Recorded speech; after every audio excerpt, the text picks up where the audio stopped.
situation at the top to kind of crystallize it.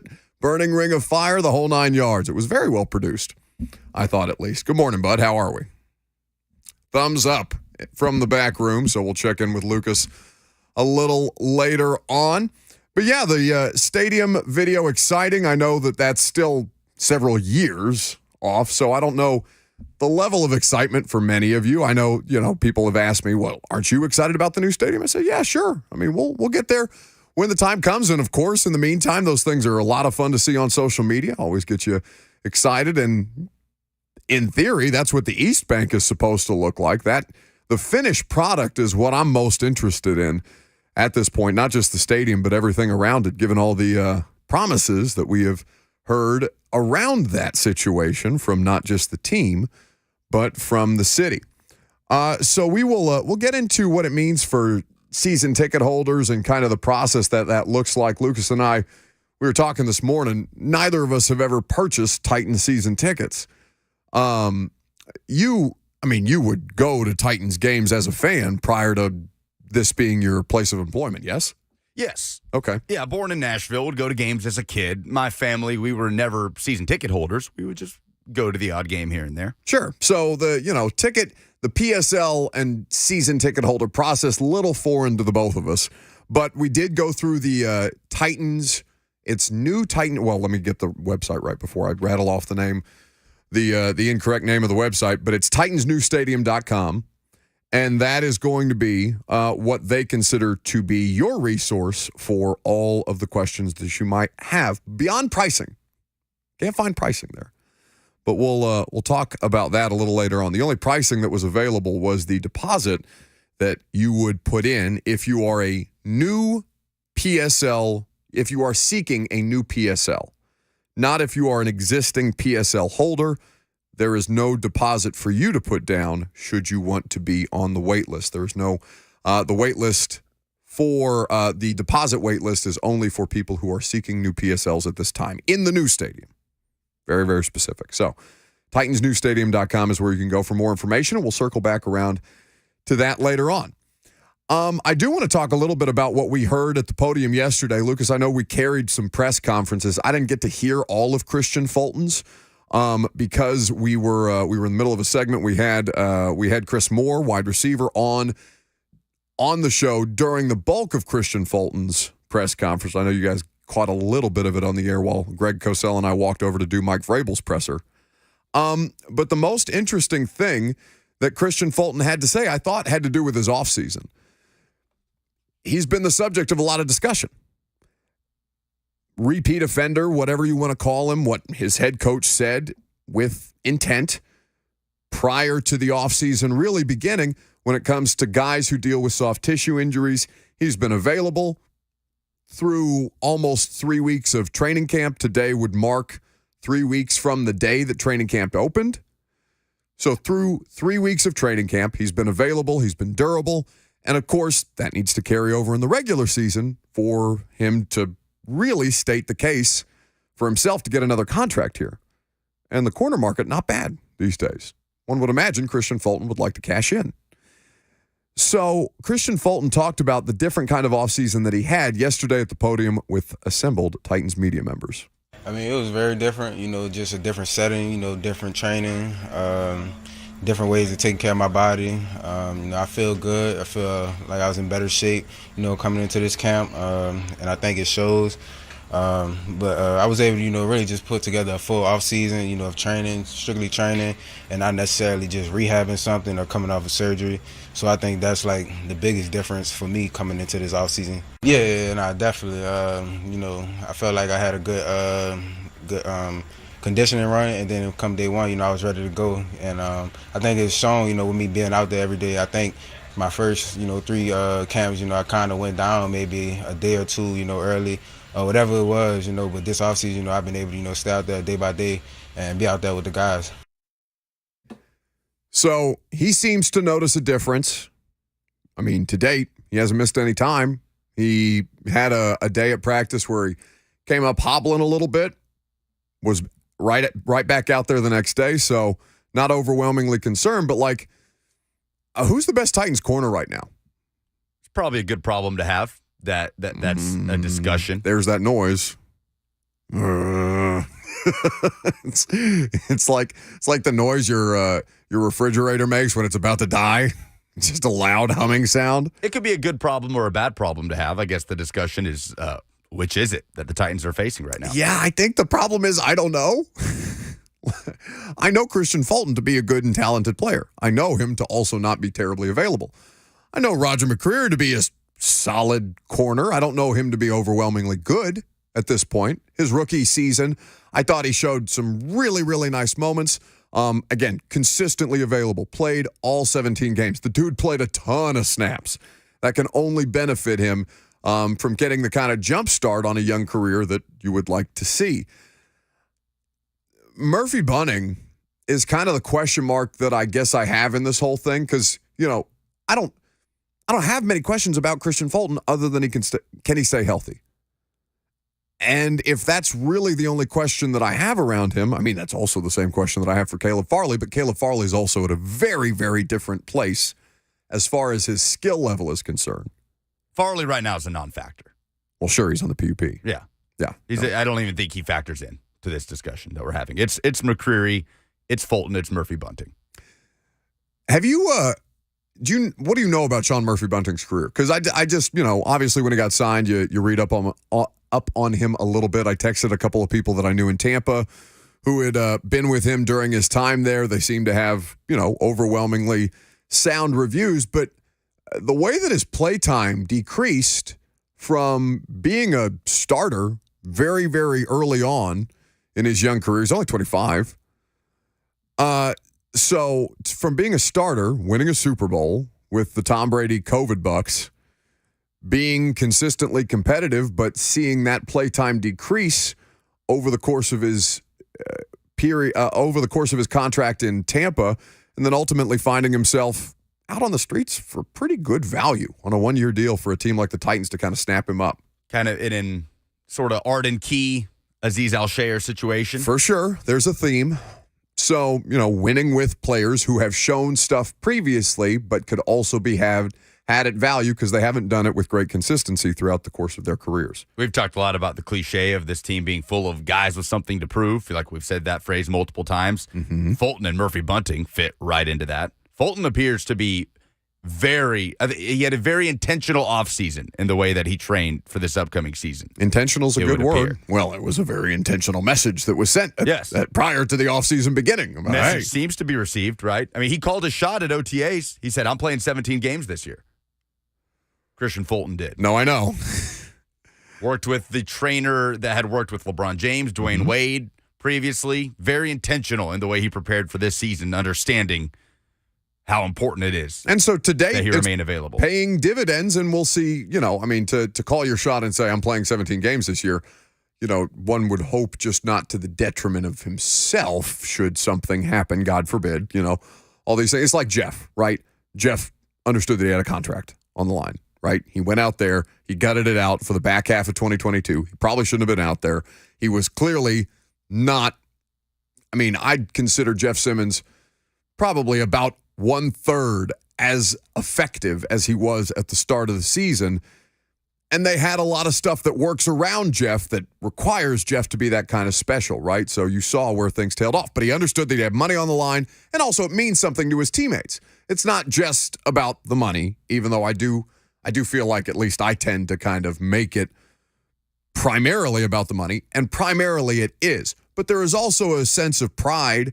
Did you watch any of the Hall of Fame stuff over the weekend? I know on Saturday we spent a lot of time at the Music City Grand Prix.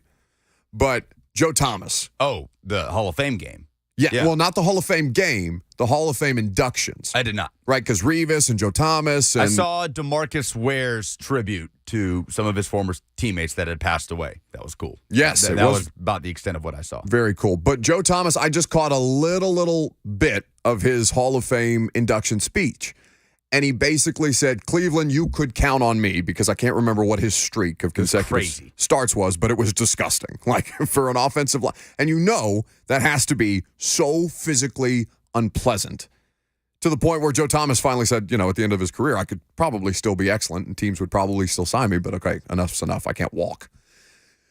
Joe Thomas was, and I'm paraphrasing here a little bit, but basically it was Cleveland, you can count on me. I knew I could count on you. God bless the Browns. God bless America. God bless football. This is a great game. Yada, yada. But that part really resonated to me because for people who do take that degree of pride in, hey, I'm going to be out there for the rest of you 10 in the sense of, 11 guys on a football field. You know that I'm going to be there on a regular basis. Jeff did display that. He had to miss some time, but when probably far before he was ready to be back out there and had to continue to shoot himself up and find ways to mitigate the pain of the ankle, he made himself available to his teammates. It paid dividends both in terms of how he's regarded in the locker room by his coaching staff and also monetarily. So these are all the things that Christian Fulton is in a position to accomplish this year, and he seems, to be intentional with it. He seems to know what the knock is on him right now in his career. Well, I think what the number one concern is. I think everybody around him has been plenty loud enough about it. Yeah, including his head coach. Correct. 615-737-1045. Speaking of head coaches, I was reading something from Mike Tanier this morning about what the hell is going on in Cowboys camp. It made me start to think about coaches on the hot seat. We had a conversation about kind of tamping down anyone who had that kind of energy about Mike Vrabel this year, but I do think it's worth looking around at the rest of the NFL and seeing which coaches might be in that place. 615-737-1045 is how you jump in. I'm Buck Rising. It's 1045 The Zone.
getting Green Bay flashbacks.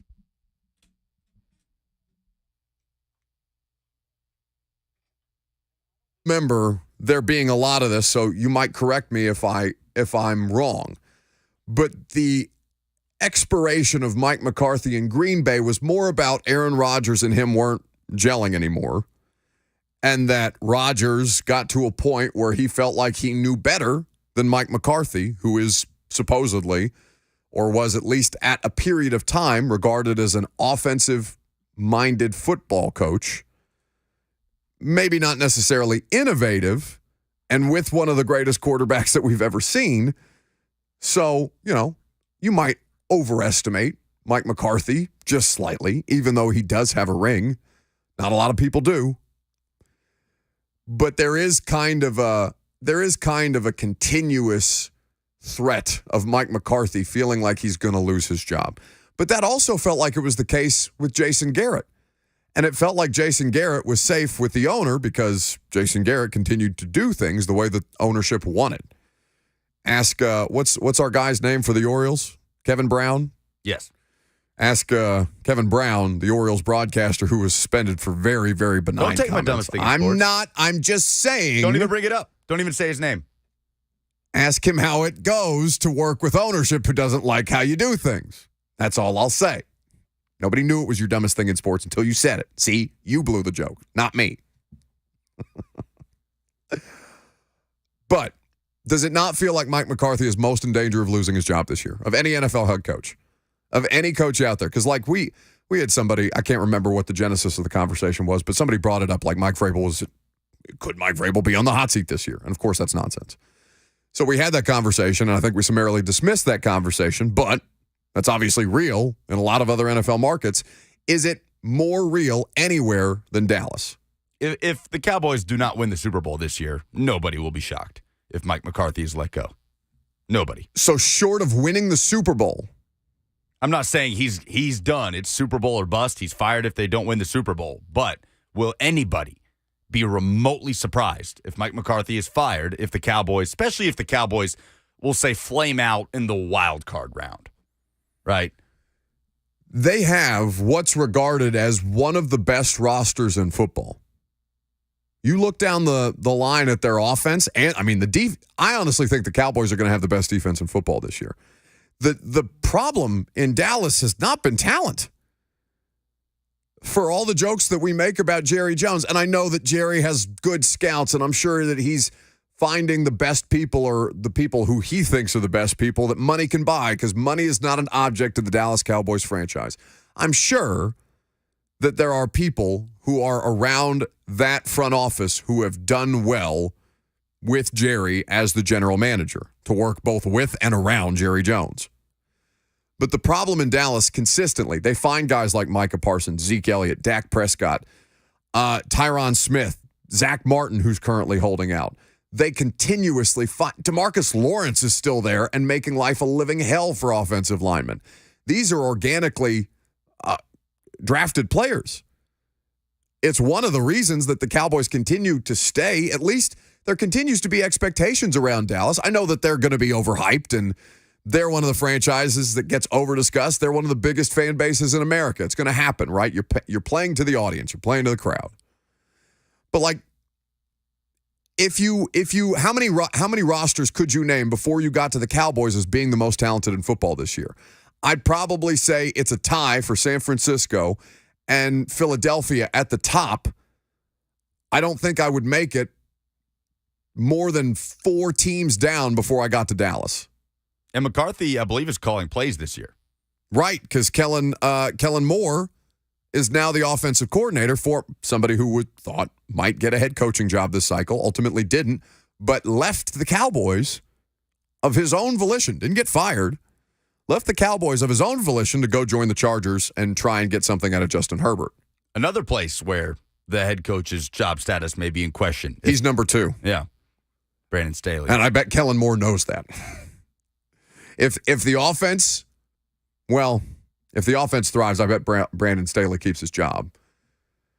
Because the defensive collapse that they had last year against the Jaguars in the playoffs, that was real. But like how Brandon Staley manages his team has been a hot button issue for an extended period of time. The only reason that I think that Brandon Staley hasn't been in more jeopardy was it 2021, the end of the 2021 season when he had that situation against the Raiders?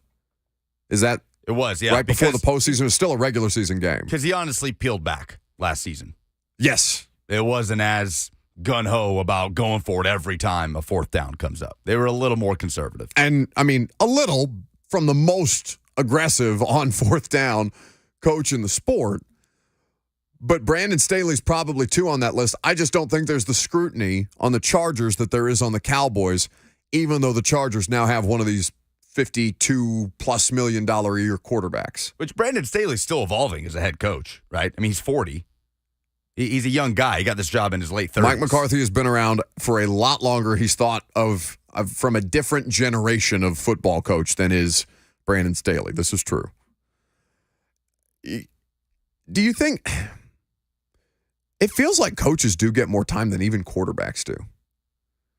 And I don't know if that's because Depends. Yeah, no, it's circumstantial for sure. Justin Herbert's now the highest paid quarterback in NFL history. They're Brandon going Staley to be ain't getting more time than Justin Herbert. No, I agree, but I'm just saying, like, generally, it feels like, and the coach has more control over how much leash the quarterback gets, right? So with the coach goes the quarterback, or with the quarterback goes the coach, I guess. I think that I just feel like with how many younger coaches there are, because Vrabel's not that old. He's like 46, and this is going to be his 7th season. I think Mike. Well, I don't think my math would necessarily be right. Mike might be 47. Either This is way, year 6. So for Vrabel, he is thought of, or he's like one of these younger generation coaches, even if he's not thought of that way. Like, I'm sure people associate Mike Vrabel more with dudes like Pete Carroll and Mike McCarthy than they do Brandon Staley and Matt LaFleur, right? Even though Vrabel's generationally in the same category as those younger guys. I mean, McVay's like, what, 35? It's gross. It's going to make me. He's got players older than him. It's going to make me. I mean, he's had players older than him for 5 years. Yeah. So I think you probably have to start 1 and 2 there with McCarthy and Staley. Ron Rivera, speaking of, stealing somebody else's dumbest thing in sports, this one's my own, but, the Ron Rivera, though, does it feel like Ron Rivera's kind of hitching the end of, I don't want to say the end of his coaching career. He'd probably get another job if he wanted one. It seems like he's putting a lot of confidence at the end of what feels like his tenure in Washington to Sam Howell.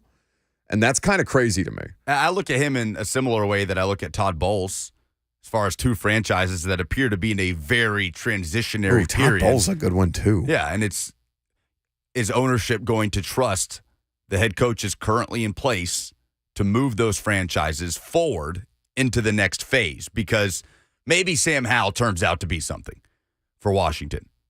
But right now, does it not feel like Washington is kind of in the middle of something here, trying to figure out what the next era is going to be, kind of like Tampa Bay is? Couldn't you say that about here? Sure, but there's no question about the alignment top to bottom here from ownership to head coach. Sure. They are very much behind what Vrabel is doing, and I think Mike understands that he has that kind of support and, wants to make sure that he continues to capitalize on it. Yeah, there's alignment there and identity and philosophy, personnel moving forward. Tampa and Washington, Jacoby Brissett, Sam Howell in one spot, Baker Mayfield, Kyle Trask in another. I have no idea what's next for those franchises. No, I hear you. I have no idea. So I'm going to go down the line here, and we'll say safe or not, pending, the results of the 2023 season. How we feel about them heading into the 2023 season. Andy Reid. It's extremely safe. You got to start somewhere. So Andy Reid. The safest. Safe. Frank Reich, first year in Carolina.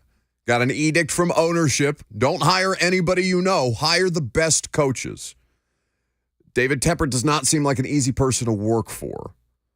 But it is his first season. He's got the number 1 overall pick in Bryce Young. We are going to consider Frank Reich, one would assume, safe. Yes. Heading into this year. Maybe not the safest. It would take a total collapse for that pressure to mount with the snap of a finger. John Harbaugh. Safe. barring total. Even barring total collapse. Yeah, but you could say that about any coach. Total, unless there's a total collapse. I guess you could say that about anybody. John Harbaugh's safe. Sean McVay. That's an interesting one because it may not just be about Sean McVay's job security, but what Sean McVay wants to do. I mean, there's already questions about that. I've cited the podcast series, The Play Callers, before, and how much I enjoyed it. So they got interviews with all of these guys, right? All of the guys who are theoretically off the McVay, or Shanahan, right? Shanahan, McVay, LaFleur, and Mike McDaniel. And there's other guys, Kevin O'Connell in Minnesota, who the Titans will see next week. Like, there's other guys who come from this situation, but those are the 4 play callers who people are most focused on. But McVay talked about the idea, I think he just completely burned out in the midst of the Super Bowl season, and after that was fried. It seems almost impossible to imagine, but these people are in the positions that they are for very specific reasons, especially somebody who's that young. That person's entire life is football, like all of it. And I don't know him personally, but everybody that I know around that dude say he's a completely different human being from off-season, from the guy that we saw giggling almost with Les Snead during the draft when they traded up bleep them picks, where who's the Cole Strange, the offensive lineman, went in the first round of the Patriots, and they're cackling because they thought he'd last till pick 100 or whatever it was. There's a big difference between that guy and the guy who's coaching the Rams in the midst of the season. And whatever that looks like is so consuming that it really pushed him to the mental brink. Now, again, I don't know how much sympathy there's going to be for somebody like that. But I do think that Sean McVay is a wild card in the middle of all of this, because they won 5 games last year. If they win like 7, is Sean McVay going to look around and be like, yeah, I want to keep doing this? I don't think so. I don't know, but I don't think so. I don't know what to do with Sean McVay there. Should we just put a star next to his name? I'm writing these things on a tiny little notepad. Yeah, I think he's a unique situation from what we've heard. Unto his own, Sean McVay. Eric on the F&M Bank chat says, I think he leaves on his own terms before being fired. Vols. Todd Vols. Not very safe. I would say not safe in Tampa Bay. Post Brady, and when the quarter, I saw you making jokes about Adam Schefter having never seen a college football roster before. Yeah, he tweeted the other day, I've never seen an or on a depth chart. Almost every college football depth chart I've ever laid my eyes on is littered with bold, italicized ors. I had to remind Lucas that there's probably about a third of NFL reporters who have never actually seen a college football roster. Dennis Allen, who the Titans will open with in New Orleans, the head coach of the Saints. Derek Carr on a 3-year deal. A lot of the same coaching staff that Sean Payton had. They're still in place there. Dennis Allen in New Orleans. It's safe. I'm going to say safe. Yeah. Stefanski. That's an interesting one. I don't think he's safe. Yeah, if they can't do something this year with Deshaun Watson, something of substance, move forward in some way, and if it's more of the same that we saw from Watson last year? No. If it's more of the same of what we saw from Watson last year, I bet that dude's fine. Yeah. I would put money on that dude being the first one fired in season. You mentioned coaches getting more times than quarterbacks. This would not be one of those situations. Agreed. Art Smith. Safe. Agreed. Peyton. Sean Payton. Safe. Are you sure? He just had a whole week of walking back press conferences because he didn't. What went under the radar on that, he didn't just take out Nathaniel Hackett. He took out the general manager who he's currently working with. It would have to be similar to what you saw from Denver last year for me to see Sean Payton fired after 1 year. I mean, they traded draft picks for him, so I'll say safe. Yeah. Mike Tomlin, perpetually safe. Never in question, ever, nor should it be. Mike McCarthy, we've talked about. Not Josh safe. McDaniels in Vegas. Oh. No, not. How could you say Josh McDaniels is on extremely solid ground? I would not say anything about that organization is on extremely solid ground. No, not terribly safe. Zach Taylor, Brian Daboll, Nick Sirianni, Robert Saleh, I think all safe. Mm-hmm. Bill Belichick. Not safe. Lukewarm. You just said that with such confidence. He's the greatest coach in the history of the sport. It's been reported credibly.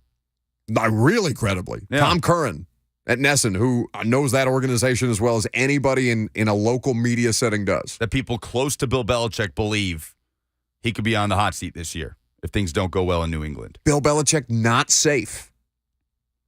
Or just retire, right? One or the other. If things really go downhill this year. I think you're going to have to kill that dude. I don't think he's going anywhere. Eric on the F&M Bank chat says, I think Saleh is warm. Robert Saleh with the Jets. It definitely got a hell of a lot warmer with Aaron Rodgers. Yeah, the pressure. There's pressure. For sure. But I don't think anything about him. And I mean, New York is not a well-run franchise, so let me not make any assumptions about patience. There's a lot of confidence and optimism in New York right now. Yes, but if a lot of preseason confidence and optimism can often lead to just outright anger if things don't go to plan at the end of the season. Yeah. So worth monitoring, but I would consider him safe for the time being. Doug Peterson, Safe. Shane Steichen. Safe. Oh, with the Colts? Yes. Yeah, safe. He's going to have time to develop Anthony Richardson. DeMeco Ryans. Safe. Again, same situation with CJ The organization Stroud. that just fired coaches in back-to-back seasons. This feels different. This feels like an actual direction forward as opposed to the last couple of years. I don't disagree. Kyle Shanahan. Safe. Sean McDermott. Safe. Not safe. I don't think so. Yeah, No. You're right. He's calling plays this year, too, on defense. No, there's pressure there. Matt LaFleur. I think safe. Yeah. I think they basically went with LaFleur over Rodgers this offseason. How many more you got? We're up against it. One. Jonathan Gannon. Yeah, look at you. I could see that flaming out. You think? I could. People are already, he's there a are first-year rumblings. coach. There are rumblings. It's just not a good situation to enter the season with, and maybe he gets that kind of that cushion, understanding that Kyler Murray's not going to be back for a while, and it may be rough to start, but yeah, I could see that could see that trap door opening up under him fairly quickly. So we've got 5 coaches here. 5 coaches that we would soundly consider not safe heading into this season. Be an interesting year.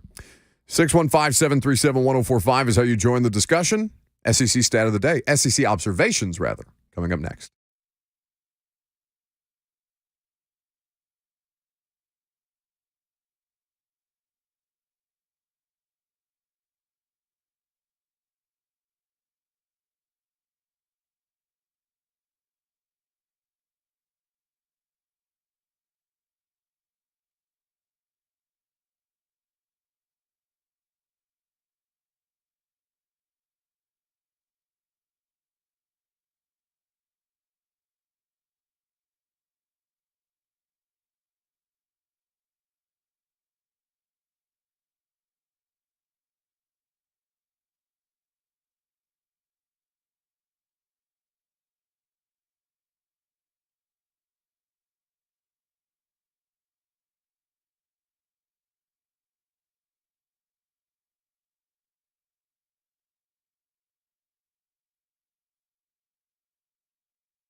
Wednesday at just a little past 10:45, we do some SEC observations. Obviously not a ton of college football talk other than realignment while we've been out at camp.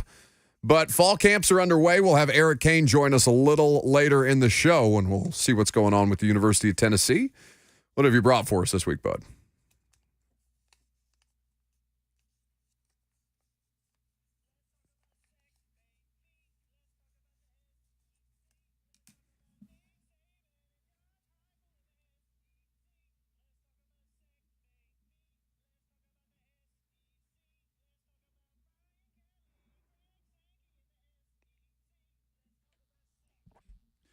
Crazy couple weeks in the world of college football. So where is the SEC in all of this? Greg Sankey joined Paul Feinbaum yesterday in an interview that was all-encompassing, that lasted for quite a while. It felt like over half an hour that Sankey was on the program discussing a lot of things, NIL, transfer portal, but primarily, and I think most interestingly to people, the state of the SEC and where it stands currently in the world of conference realignment. Here, for me, was one of the biggest things that Greg Sankey said in that regard.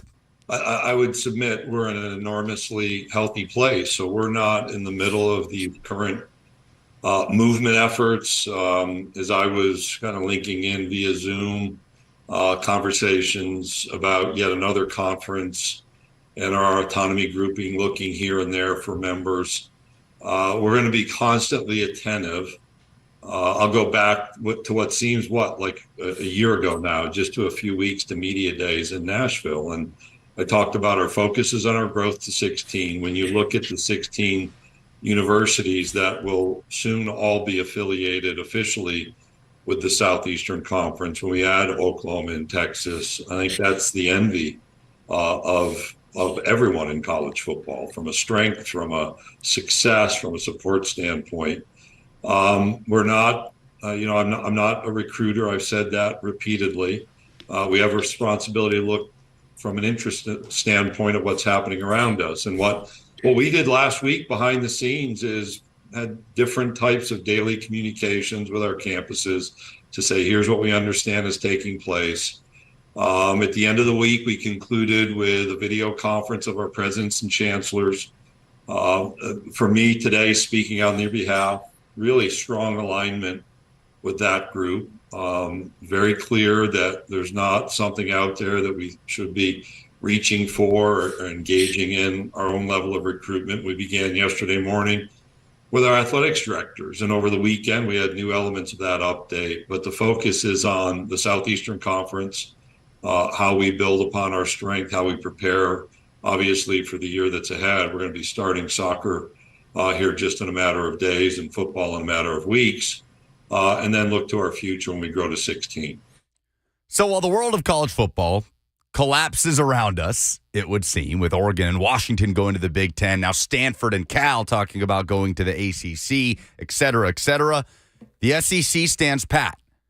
And while it may be easy to say that true power is the Big Ten being able to go get USC and UCLA, for me, true power is being able to say, no, we're good. We don't need you. You might need us. Texas and Oklahoma needed us. We didn't need them, but they needed us, and we found it mutually beneficial, so we made it happen. But I do think SEC fans can take solace that in this ever-changing world, the SEC is still the SEC. There is still a footprint, which at this point really no other conference can say, other than, well, no, not the ACC anymore, because you're adding West Coast teams to the Atlantic Coast Conference. Well, do you see that they were kind of like meh about it? That they were undecided about adding Stanford and Cal? You imagine hearing that as Stanford and Cal being like, what do you mean you don't want us? Like, what do you mean you're not sure? Where are we going to play football? That's something that SEC programs don't have to worry about. Greg Sankey continues to be at the forefront of college football leadership, and the SEC continues to be the premier conference in college athletics and the only conference at this point that has an identity, that has an actual identity that it has always had since the beginning. And that, to me, is a point of comfort for SEC fans. Alabama and Florida and Tennessee fans probably don't like Oregon and Washington going to the Big Ten and what that means for the future of college football. Most consumers don't. I'd say 95% of true college football consumers, not the ones that just say, I want to see USC and Michigan play conference games. Absolutely. Me. You. Not the yous of the world, but the me's of the world. Nobody likes it. But it is a point of comfort for me that I believe Greg Sankey when he says, we're good. Clemson, you want to come over here? Great. Find a way out of that situation in the ACC, and we'll talk about it. We don't need you. You might need us. We don't need you. They talked about a lot more. He talked about the fact that the college football playoff probably needs to evolve, which I agree with. The information has changed. Everything is different, so maybe need to revisit a few things about the 12-team playoff. None of those meaningful conversations have happened yet, according to Sankey. But Sankey reassured the college football world and reasserted himself as the focal point of college football leadership and the SEC. What's the Teddy Roosevelt line about diplomacy? It's like speak softly and carry a big stick. It's kind of the SEC and Greg Sankey. Yeah. He made some other comments, and I don't remember if they were in the entirety of the quote that you just played, but he said he felt a little tinge of sadness, and as he said, takes responsibility for the moves that or the role that they have played in conference realignment. Obviously, they're not like their hands aren't clean of this situation. Sure, absolutely. But Texas and OU coming to the SEC was as monumental a move in conference realignment as there has been. No, it was the first. Yes.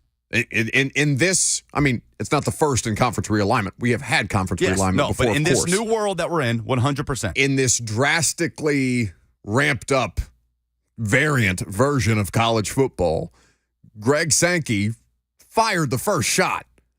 So while I do acknowledge what he's saying, and I do think that SEC fans will feel satisfied in the idea that that is the person making these decisions and their role in it, it is not lost on me that the SEC was first and foremost responsible for starting this domino effect. And then what did it do?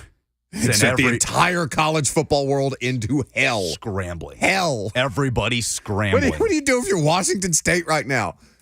Dad? Dad? Yeah. Washington State is sitting there like Will Smith in an empty living room just looking around. It's not funny. I shouldn't laugh at that. Pac-12 has like legit history in the world of college football. It sucks. It really sucks. sucks. Like, yeah. I'm making jokes about people like me who want to see Michigan and USC every year. I do. That's true. Like, I want to see the biggest programs. I want to see the best athletes. I want to see all these things as many times as possible without, lesser programs. But I do also acknowledge that it really, really sucks. 615-737-1045 is the number. Let's do the dumbest thing in sports this week coming up next.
It is 11:01. Good morning. I'm Lucas Panzica. The Titans put out a new stadium rendering video on social media this morning with more looks at the facility set to be constructed on the East Bank. You can check out titansnewstadium.com to learn more. Last night, Nashville Soccer Club outlasted Club America via penalty shootout in the League's Cup round of 16 in a game full of late dramatics. New signing Sam Surridge scoring in his Nashville debut in the 9th minute of stoppage time to make it 2-2 and send the game to penalties. Hani Mukhtar on it. Two defenders back.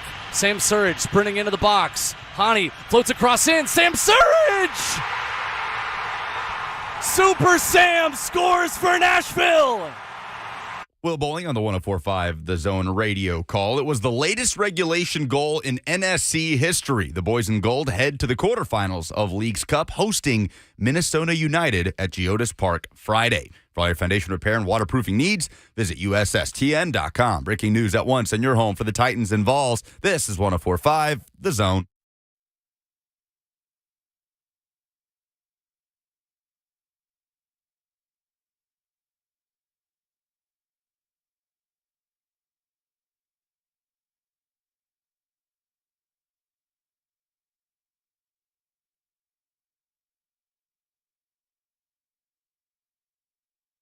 Second hour is underway. Welcome in. Welcome back if you've been spending your time with us so far this morning. Pleased to have you either way. 615-737-1045. You need that number right now because it's time for the dumbest thing in sports this week. Be honest, you've already seen something this week that made you say, What the is this? That's bullshit. What the hell? Give me some more now. something so mind-numbingly idiotic that you just want to get it off your chest. Dumber than a second coat of paint. Some idiot. You are really dumb. For real. It's the dumbest thing in sports this week on the Buck Rising Show. Sure is. 615-737-1045 is the number. What is the dumbest thing in sports this week? So I'm going to start, and we'll get to your phone calls on it here in just a second. But the dumbest thing in sports this week has to be my fellow sports talk radio gas bag, Colin Cowherd. Now, I think Colin is on, forgive me, I don't know what time he's on. I'm pretty sure he's on at least in some part next to us. Like, I think we're on the air at least in some part at the same time as Colin Cowherd is. But I was sent this clip a lot yesterday. It's Colin Cowherd going through a list of quarterbacks that he doesn't think are capable of winning the Super Bowl. I would like you to hear the clip courtesy of the Colin Cowherd Show. And then the third category is 20 guys who are not getting to a Super Bowl and certainly not winning it. And that's everybody else. From Baker Mayfield, Teddy Bridgewater, Dwayne Haskins, guys that are just not. Who? That it says can win Super Bowls. It's can't. Can't win Super Bowls. Okay? So 6 stars, 4 high-end starters, and 20 guys that can't win a Super Bowl. Wait, what? Dwayne Haskins? Not Dwayne Haskins, who is no longer with us at this point in time. Listen, he's not. Colin Cowherd is going to get dragged for this. He needs to get dragged for this, all right? This is an inexplicable mistake. But it's not just him. He has a full staff of producers who put together these lists for him or with him and who have the audio and visual components with him. Like there are full production meetings that go into a show of that scale. That Dwayne Haskins' name was uttered and was on any of these lists is a fireable offense across the board. That's awful. Awful. Yeah. I'm going to make mistakes in front of a microphone. Lucas is going to make mistakes in front of a microphone. We're all going to do things that we either shouldn't or don't mean to in front of a microphone. But like, whilst saying these 20 quarterbacks can't win a Super Bowl, and you want to make sure to correct, no, not can, can't. And listing Dwayne Haskins, that's the dumbest thing in sports this year. My God. The graphic was already poorly made because you can hear Cowherd saying, oh, well, it's supposed to say can't. The graphic says QBs that can win Super Bowls. No. C-A-N. Yeah, that's why he says, like, hey, that's supposed to say can't. Oh, so my God. Already a mistake on the front end from whoever made that graphic. And then that Yes, is it a clerical error? Probably, but it is an utterly inexcusable one, without a doubt. My dumbest thing in sports this week, the Baltimore Orioles. You've probably heard the commotion around this, around TV play-by-play broadcaster Kevin Brown, who was suspended indefinitely from the Orioles television broadcast for these comments during a pregame show leading up to an Oilers game at Tropicana Field. For the Orioles, Brandon Hyde has felt like this has been maybe the toughest ballpark to play in, but the Orioles have a chance to do something special today. They've already clinched at least a split in the series, winning 2 of the first 3, and they could pick up a series win behind Tyler Wells today. It's been a minute. The Orioles split a 2-gamer with the Rays in June. They had lost their last 15 series here at Tropicana Field. You have to go back to when our now colleague Brad Brock picked up the win in the series finale June 25th, 2017, the last time the Orioles won a series here at St. Pete. Already got 3-2 at the Trop this year after winning 3 of 18 the previous 3 years combined. It is a stark difference, Ben, and it is not a bad Rays team. It's not like all of a sudden the Rays became slouches in the American League East. They've led this division every day, but now 2, and the Orioles once again are back alone in first place. When that first came out and I saw on social media, here was the portion of the pregame show that got Kevin Brown suspended. And I started playing that clip. I'm just waiting for him to say something insensitive, to utter a slur, something. Like the thing that happened to the dude with the A's, right? He meant to say Negro League and did not say. The worst slip of the tongue imaginable. Nightmare. Right? That didn't happen. The video kind of ended, and I thought, well, this clearly is a misplaced video. Something's wrong here because there's nothing wrong. They tweeted the wrong clip. Right. It's like when I tweet a clip of Mike Vrabel saying something about a player and then I forget to put the video out there. I've done that before a couple of times this week. Kevin Brown was suspended by the Orioles for simply stating facts on the Orioles' recent struggles in Tampa Bay. The logic, did you read the reporting from Awful Announcing on this? Yes. The logic was that the ownership of the Orioles were made to feel like they were being portrayed as cheap. Make that make sense. Make this make sense. All of those stats that, by the way, he was reading off of a graphic that Kevin Brown did not spend the night before in his house on his computer compiling himself. There's a whole team involved in this. Producer, director. The PR staff. Those are notes from the PR staff. They were in the game notes. That's what I'm saying. Right. They were in the game notes. That graphic was compiled by a production team. It was a meticulously planned segment of the pregame show. This was the most thin-skinned, laughable thing I think I've ever seen a team do on the media side. I mean, truly, I can't think of something worse than this. Now, the good news is the Orioles are getting insane amounts of backlash from this. It is completely taking away from the success they are having on the field this season.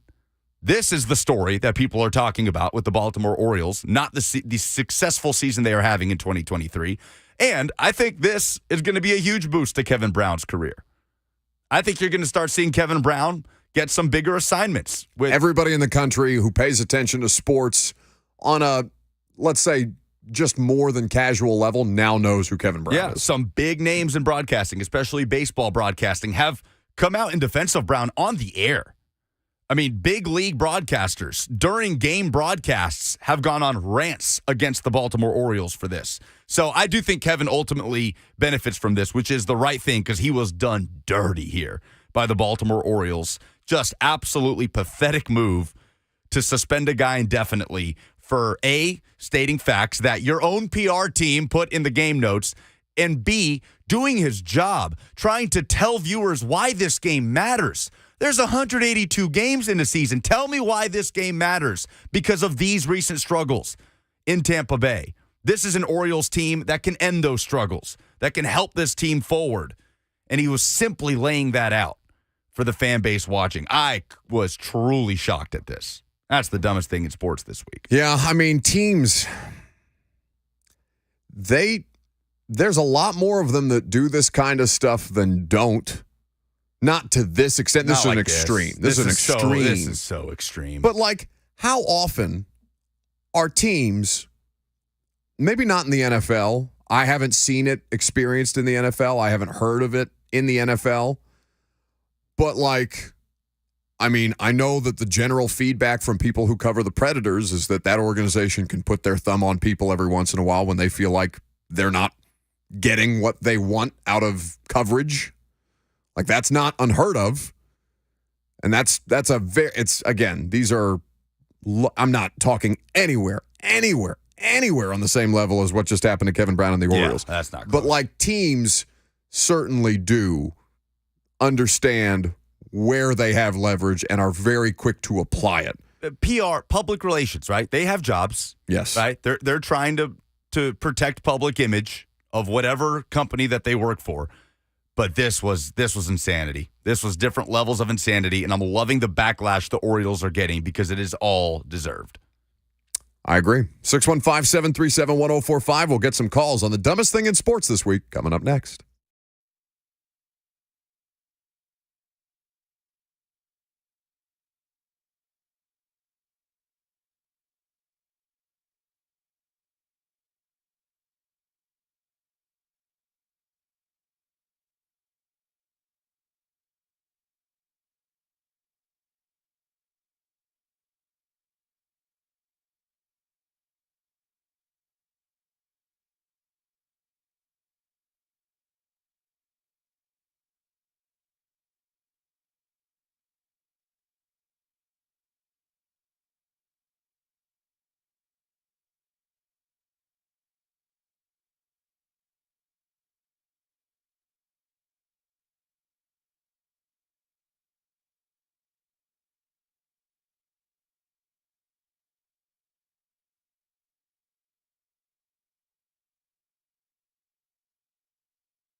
Welcome back to the show. 615-737-1045. What's the dumbest thing in sports this week? Apparently, new heat just dropped. What happened? New dumbest thing in sports just dropped. No, I just wanted to say that. Bradley Locker, who covers Northwestern football, this is starting to make the rounds, tweeted, I don't know, he works for PFF, works for a variety of different outlets. Anyway, tweeted a picture of Northwestern offensive coordinator Mike Bajakian, former Tennessee offensive coordinator Mike Bajakian under Butch Jones, walking out onto a practice field with the caption, several Northwestern coaches / staffers, including OC Mike Bajakian, are donning, quote, Cats Against the World shirts with number 51, Pat Fitzgerald's old jersey number on them. Shut the bleep up. So things are great up at Northwestern. Are you serious? Everybody on the same page up there. I mean, they're all going to get fired. And they know that, right? I mean, does anybody... Yeah, they're probably getting fired anyway. Does anybody on this staff think they're going to be around for whatever the next era of Northwestern football is? I mean, Bud, they survived the initial wave. What wave? The firings associated with this, what do you call it? Not bullying. Firing. Hazing. Firing, singular.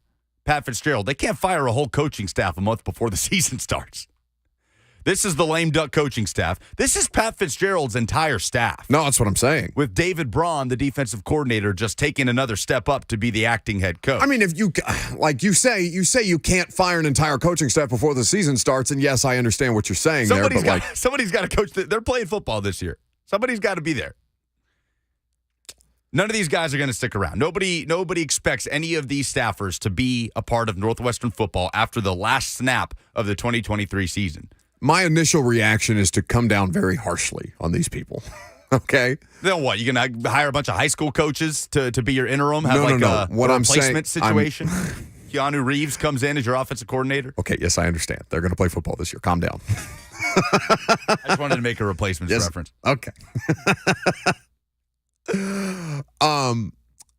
What I'm saying is come down very harshly on these people in terms of what are you doing?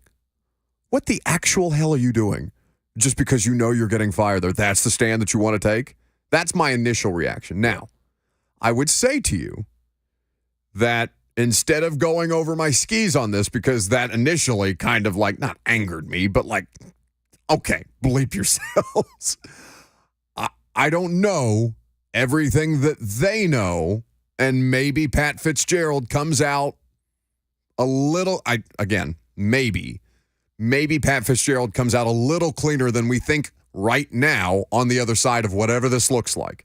There are a lot of details that we simply don't have. So if the coaching staff feels entitled to cape up for their guy, all right, maybe they have a better reason than, double middle fingers to the Northwestern administration who fired their guy. Yeah. We remember Pat Fitzgerald was one of the most well-respected figures in all of college football. Sure. Right. And when it was shocking to everybody. No, I know. It's just a rare moment of self-awareness by me to not just hammer them out of the gate and be like, okay. It's not going to be surprising to see more and more former players, coaches, people around college football come out in support of Pat Fitzgerald. But, yeah, I think Northwestern football bottoms out. I mean, Fitzgerald was the thing holding them punching above their weight for as long as they did. We'll see what happens in the next era, and if they get the hire right, obviously they can bounce back. But I think this program, after going 1-11 last season and this piled on top, completely bottoms out this season. But even if you do have details that the rest of us don't, that somehow in your mind help acquit, if not fully acquit, Pat Fitzgerald from everything that's accused of going on in the Northwestern football program over the course of many years. Wouldn't you want that context out there before you put on a shirt supporting the guy who's tied to this? Now, I know Schiano's situation was different at Tennessee. And I don't know that this is going to affect, the hirings of these guys who are putting on Pat Fitzgerald jerseys in support of Pat Fitzgerald. But would you even want to risk that? Just the association. Oh, you supported the guy who's accused of doing all these things, or who was over the program that is accused of doing all these things. You're tied to that guy. You supported that guy. that's something you want to risk? Because, like you said, you're going to get fired. All right, you can handle that gracefully or you cannot. I would want the context of whatever my support for Pat Fitzgerald was out there before I put on a shirt in support of him, at least right now. Buffalo and Hermitage has the dumbest thing in sports this week. Hey, Buffalo. I guess my dumbest person in sports is going to be one of the 20 people that woke up in the Metro jail this morning, because about 20 went to jail from Club America's fan base at the Geodis Park last night, which is absolutely amazing soccer game. I appreciate the call. We were going to get to the Club America game, Nashville advances, last night at Geodis Park, an electric scene. I will tell you, I don't have Apple TV, so I caught a lot of the highlights on social media and obviously following along with like Lucas and Will. But we were going to talk about that at the end of the show. People went to jail last night. What happened? They rushed the field? It got wild last night at Geodis Park. I do like what we have here with the partnership with the Zone, that obviously it's either Will Bowling and Jalil Anibaba doing the games, or it's myself and Jalil Anibaba.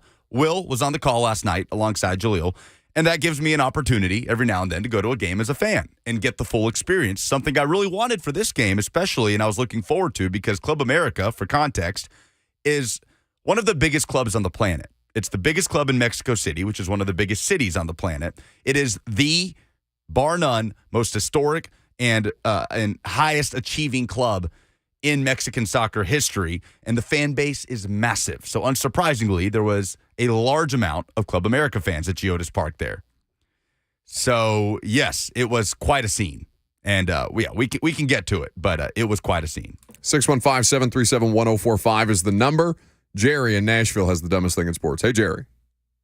Hey, man, how's it going? Great. Hey, listen, the dumbest thing in sports is right on the dude, just sat there and hit on it. The dumbest thing in sports is our stupid council people in Nashville with that stupid soccer field. They deny the fairgrounds people and the racing people that can make people hands over fist money and take their bribes themselves, which we know who those names are, and don't think we ain't forgot them, okay? The dumbest thing in sports is the fools that are blocking things that are a blessing that people – listen. If you're going to have a good time, bro, you come to Nashville, you go down there and you hear you some music, you drink you a few beers, you get on the bus, you go down and see stock car racing. That's making money. That makes sense. The fairgrounds has always paid their way. And all this is a bunch of clowns that's going to a soccer game, and in a couple of years they won't even be on the map. Mark it down. Because I got that from the creator of the universe. Creator of the universe, Jerry. All right, Jerry. Well, I mean, listen, I don't know all the details on what's going on with the fairgrounds. I know there's some conflict between John Ingram, the owner of Nashville SC, and the proposed situation under, he's still the mayor, I guess, until this runoff happens. Oh my God, I'm blanking on the mayor's name. He was on the radio show. What's the mayor's name? John Cooper? John Cooper. Jeez. Under John Cooper, they agreed to this deal in principle with the soccer team and the Speedway sharing this situation. Now, apparently, are things being blocked for the Fairgrounds Speedway? I don't know. I mean, you would know better than I would on this, and you're looking at me like a deer in the headlights. So I'm assuming I'm not very informed on this situation or what Jerry thinks of this situation. But Jerry, I will see you at Geodis Park on Friday. Free ticket in your inbox. I mean, listen, I've never been to a stock car race. They may be fun. I've been to a soccer game. They're a kick-ass time. Like, they're not going anywhere. I mean, if the stock cars are anything like super trucks at the Music City Grand Prix, I was having a great time in the super trucks. Why we can put that on at the fairgrounds if you want to. I'm all for it. Jerry, listen, I love the soccer team. I have a great time at the soccer games, but if you put the super trucks at the Speedway, I'm in. You got my vote. But other than that, you're talking about divine creator coming down on the soccer team like that. What? Jerry seems upset. Okay. 615-737-1045 is the number. Eric Cain is not upset. He joins us now to go over things that are happening with the Vols over there in East Tennessee. What's happening, Eric? Hey, doing well. Appreciate you guys having me on. So what can you update us on? The last time we checked in with you, it was SEC Media Days, and obviously things were just starting to get ramped up. What has been the main discussion so far for the Vols at fall camp? Yeah, I think through a week and now 3 practices, I think the defense is, the defensive line has been making some good plays. They're ahead of the offensive line right now, which is definitely not uncharacteristic in fall camp. Defense is usually ahead of the offense. So I think the defensive line and the linebackers have made some noise. And the linebackers, you got 2 veterans, you got a lot of young guys, but you have a whole lot of depth. And that defensive line, you have a whole lot of veterans in that group, and you added a guy, Omar Norman-Lott, that you think is going to help out a lot. So I think the front seven's, done pretty well so far. Still a lot of competition in the secondary. And on the offensive side of the football, I think Joe Milton's had a good start to camp. And, every time we're out there, which is we don't get to see an awful lot, but, what we do see, he looks poised and he's made good throws. Not a whole lot of footballs are on the ground from Joe Milton. I think Nico continues to learn. And I think offensive line-wise, you have some questions right now, and you're just trying to work through that, trying to figure it out. And I think tomorrow with the scrimmage number 1, you'll get to see a lot of what that group can do. VolQuest.com is where you can read all of the great work that Eric and his colleagues are producing. You guys spoke with wide receiver coach Kelsey Pope the other day. Obviously, his group and the recruiting around the wide receivers is something that's a big talking point. What did you take away from Kelsey Pope and the availability that he had yesterday, it seems, or at least earlier in the week, and with regards to the progress that his group is making right now through fall camp? Yeah, I think he's excited. I think a lot of people covering the team like myself kind of view the wide receiver room as maybe a strength of this football team, and that's kind of bizarre to say because you had 2 third-round picks in the Blitnikoff winner and Jalen Hyatt and Cedric Tillman. You lost a whole lot of production, right? But you return Ramel Keaton, who everybody is saying good things about right now when you talk to people over there at Tennessee. Brew McCoy, who I think is going to break out and be that next 1,000-yard receiver. Dante Thornton, if all goes well, he could be an NFL guy. And then you have Squirrel White as well. And so they're deep at wide receiver. And I think Kelsey Pope's excited about the possibilities and the versatility that he has in that room. And I think he's excited to see what kind of plays they can make in a scrimmage-like setting tomorrow. And, of course, looking forward to the season. So, wide receiver room looks pretty good right now. Kelsey Pope is continuing to recruit and try to add to that. And what was interesting was he was asked about the narrative, going through the NFL draft process about, something that kind of stung Hooker and Hyatt a little bit about the offense and how it doesn't translate. And he said, hey, my job is to get these guys in one-on-one matchups and to go win those. Defensively, you got to stop those one-on-one matchups. The NFL is a one-on-one matchup league, and so absolutely the offense translates. So a lot of good stuff from Kelsey Pope this week, and obviously he's excited about his room. @_Cainer is where you can follow him. We're talking a little bit of Vols ahead of their first scrimmage tomorrow. So, Eric, we were talking about it last week when Josh Heupel opened up fall camp at the podium. A lot of discussion about this now being the closest Tennessee has been to 85 scholarship players since he came in. And we were debating, is this the best roster Josh Heupel has had so far in his time at Tennessee? Obviously, a lot of things have to happen to match or surpass the success last season in 11 wins. But could this be the deepest roster he has had across the board? Would you say that that's the case? And if so, where have you seen that depth? Where have you noticed that depth the most so far throughout the course of fall camp? And where could that depth in whatever position group you're about to tell me elevate this team the most? Yeah, it's a really good question when you look at it from top to bottom because, again, his first 2 years, he's had a whole lot of talent on the roster. Alontae Taylor and Cade Mays and, Theo Jackson was really talented and did well in 2021. And then you look at last year and Hendon Hooker and Jalen Hyatt and Cedric Tillman, Byron Young, Darnell Wright, who was a top 10 pick, and I didn't even mention that. So, top to bottom, deep-wise in terms of this roster, I would probably say that's a fair assumption. You lost some talent, but, you look at the defensive line, I'll continue to say, you lost Byron Young, an incredible player, but you bring back so many on that defensive line, and Tyler Barron, Amari Thomas, Bryson Eason, you had Omar Norman-Lott in there. You've got 4 Leos. They're going to play out there on the edge. And then you look at linebacker, and you've got about 5 guys that you feel comfortable playing, whereas the last 2 years they played 3 guys, maybe 4 if they're lucky, and one's not injured. So I think just the quality and depth, the bodies of the front 7 defensively, and even the secondary. Now, they got to figure out some starters, and maybe we'll get kind of an inkling to who's separating themselves after tomorrow's scrimmage. But they have a whole lot of bodies back there, guys who have played a lot of football for Tennessee, or like Gay Judy Lawley being added to the group. Power 5 football, and of course at BYU as well. So I just think from a depth perspective, Tennessee's going to have a whole lot more options defensively, and that's what you love to see, because defense is a rotational spot. You rotate guys in and out and certain packages and all that. And then offense, again, you got questions on the offensive line, but you feel great about receiver. You feel really good about your running back room top to bottom. And you're thin at tight end, but you got two pretty solid options. So I do think that's a fair assessment top to bottom. This is probably the deepest roster that Josh Heupel's had. And, in the SEC, you need depth. We know that. And so I think that's going to help them out a lot this year.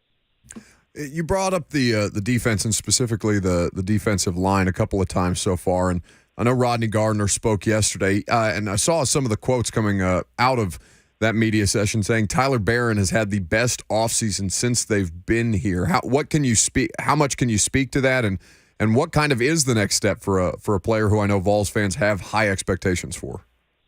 Yeah, Tyler Barron's always been a talented player. He played high school football in the Mid-State. He finished up at Catholic over here in Knoxville. And, talent's never been the issue for Tyler Barron. Durability, being able to stay on the field, and being able to practice a lot. He's missed a ton of practice over the first couple of years he's been on campus.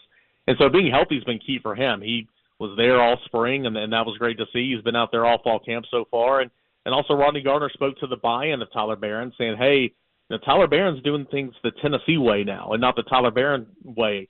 And if Tennessee succeeds, Tyler Barron's likely to succeed as well. So I thought that was really, really a good quote from Rodney Gardner yesterday. And, I think if Tyler Barron plays up his potential, man, he's a really good player in this league. I mean, Tennessee probably doesn't win the Pittsburgh game last year without Tyler Barron. A couple of big-time TFLs and a sack right there before the half. And then he also mentioned another player like Elijah Simmons, who is another mid-state player. And he's always had the talent. He's always been really, really explosive off the line of scrimmage. But, durability's been a thing for him. Fatigue has set in because he's a bigger guy. And Rodney Gardner said, hey, he's had the best offseason he's had. And, the challenge to him after spring practice was, when we come back to camp, are you going to pick up where you are now, or are you going to have to start all over? It sounds like he's picking up where he left off in spring practice. New number as well, 6'3", 6'4", 335 pounds. Number 51 down to number 10, and Rodney Gardner said, hey, if you're going to wear number 10, you better be elite. And so a lot of good stuff from Elijah Simmons and Tyler Barron from Rodney Gardner. If those two guys can click and play to their potential, that just makes that defensive line all the more dangerous heading into the season. Eric, I asked you, I believe after the orange and white game, which freshman stands to have the biggest impact for Tennessee in 2023? Your answer was tight end Ethan Davis. I'm curious if that's still your answer after seeing the early portion of fall camp. Yeah, I think Ethan Davis has a chance to play and help this team. You know how critical and how important the tight end position is, for Tennessee in this offense. It allows them to go tempo. It allows them to stay on the field and not let the defense sub. So, out of a numbers perspective, I think Ethan Davis is progressing well and learning and kind of figuring out how to play tight end. So I think he's going to be a big part of, what Tennessee can do, and hopefully he can carve out a role and be able to substitute in for either Jacob Bourne or McCallan Castles. But I will say my answer now is absolutely going to be Arian Carter, linebacker, another mid-state guy. Tennessee's hit on some nice Tennessee in-state players here lately. Arian Carter's come into camp. He looks like an SEC linebacker. He's physical. McCallan Castles actually earlier today was talking about how he's been super impressed how he comes in and fills the hole and takes on contact. And for a true freshman not to have any fear like that and just to learn kind of what's going on in the defense and the playbook and all that, I think that's going to be huge, moving forward, a guy that, could play a lot of snaps for Tennessee. So for Arian Carter, it's about, just focusing on the fundamentals right now, obviously owning the playbook, knowing the schemes and all that. But I think Arian Carter at linebacker is going to play a whole lot for Tennessee. He's Eric Cain of VolQuest. @_Cainer is where you can follow him on Twitter. Thanks for the information, bud. We appreciate it. Hey, thanks, guys. Have a good one. Eric Cain catching us up on the latest with the Vols at fall camp. How many times did you catch me saying Vol camp? Vol camp. I like that. Vol camp. Got a ring to it. Arian Carter. Fall camp. Arian Carter, the Smyrna High School product. We had him on the show for the high school football hero segment. We did. Which is probably getting ready to come back soon, yeah? Yes. Yeah. Week 1 of the 2023 high school football season is next week. So stay tuned. Are you doing high school football this year? We are. And stay tuned. We'll figure out, or no, we have figured out. We will tell you where we're going for week 1 of the high school football game of the week on The Zone. Are you telling me or are you telling them? The audience. It's always about the audience, Buck. Thought you would have learned that by now. Shame. I think my favorite Lucas voice is condescending. Shame. Pity.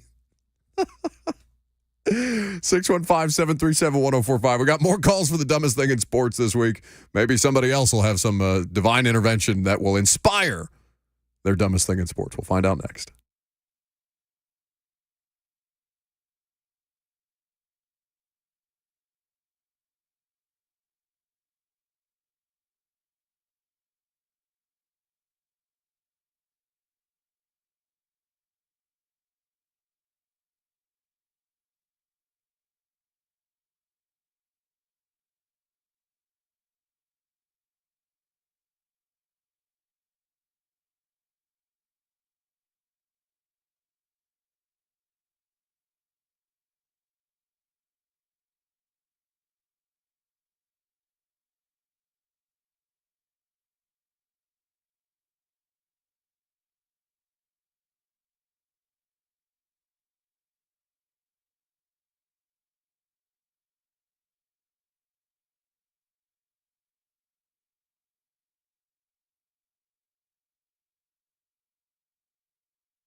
615-737-1045 is the number. Jump in if you'd like.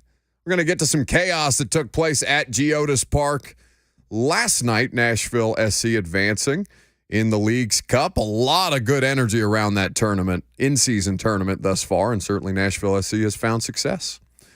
We will do that right after we go to Chris, who's calling us from Virginia. Hey, Chris. So, I don't know if y'all saw this for NFL's top 100, where they named Jeffrey Simmons on his list. However, they used Danico Autry's photo to represent Big Jeff. Even Big, it doesn't surprise me in national media, but Big Jeff even took to it on Twitter, which was pretty funny. So, figured I'd throw it y'all's way and let y'all have at it. Yeah, we missed that. You don't watch the NFL top 100, do you? Not really, but I feel like we talk about it every offseason, and it hasn't come up at all. Mercifully. Yeah. Mercifully. I don't even know who the highest ranking Titan was. I'm trying to. I bet it's Derek. Jeffrey Simmons at 58, one spot ahead of Justin Simmons, the Broncos safety. Mm-hmm. Let me see what Jeff had to say about it on Twitter. But Jeff has a pretty good sense of humor about these things, although that is a pretty egregious mistake. Henry, 25. So Derek's always going to be the highest player on that, because it's names. They're not voting on how good those players were last year, especially because it's the players voting on it. Like, the players I trust the least on the evaluation. The players don't know each other's names. They know the numbers. They know, I'm responsible for blocking 98 on this play. They don't know Jeff Simmons' name. D-Hop 90. And that was coming off a 6-game suspension, so not bad. I believe those are your three. Okay, so Jeff this was 5 days ago, I guess whenever it happened. Somebody sent it to Jeff and said, how did they use the wrong picture for Jeffrey Simmons? This is a huge failure for whoever put this video together. This is clearly not Big Jeff, and it is, in fact, Danico Autry. Jeff says, LOL, this is the second time this has happened. ESPN Radio threw up a high school picture during an interview. Now this, damn, I'm going on year 5 and they still don't know who I am, huh? I would tell him no. Most people probably don't. Or most people probably don't know what your face looks like.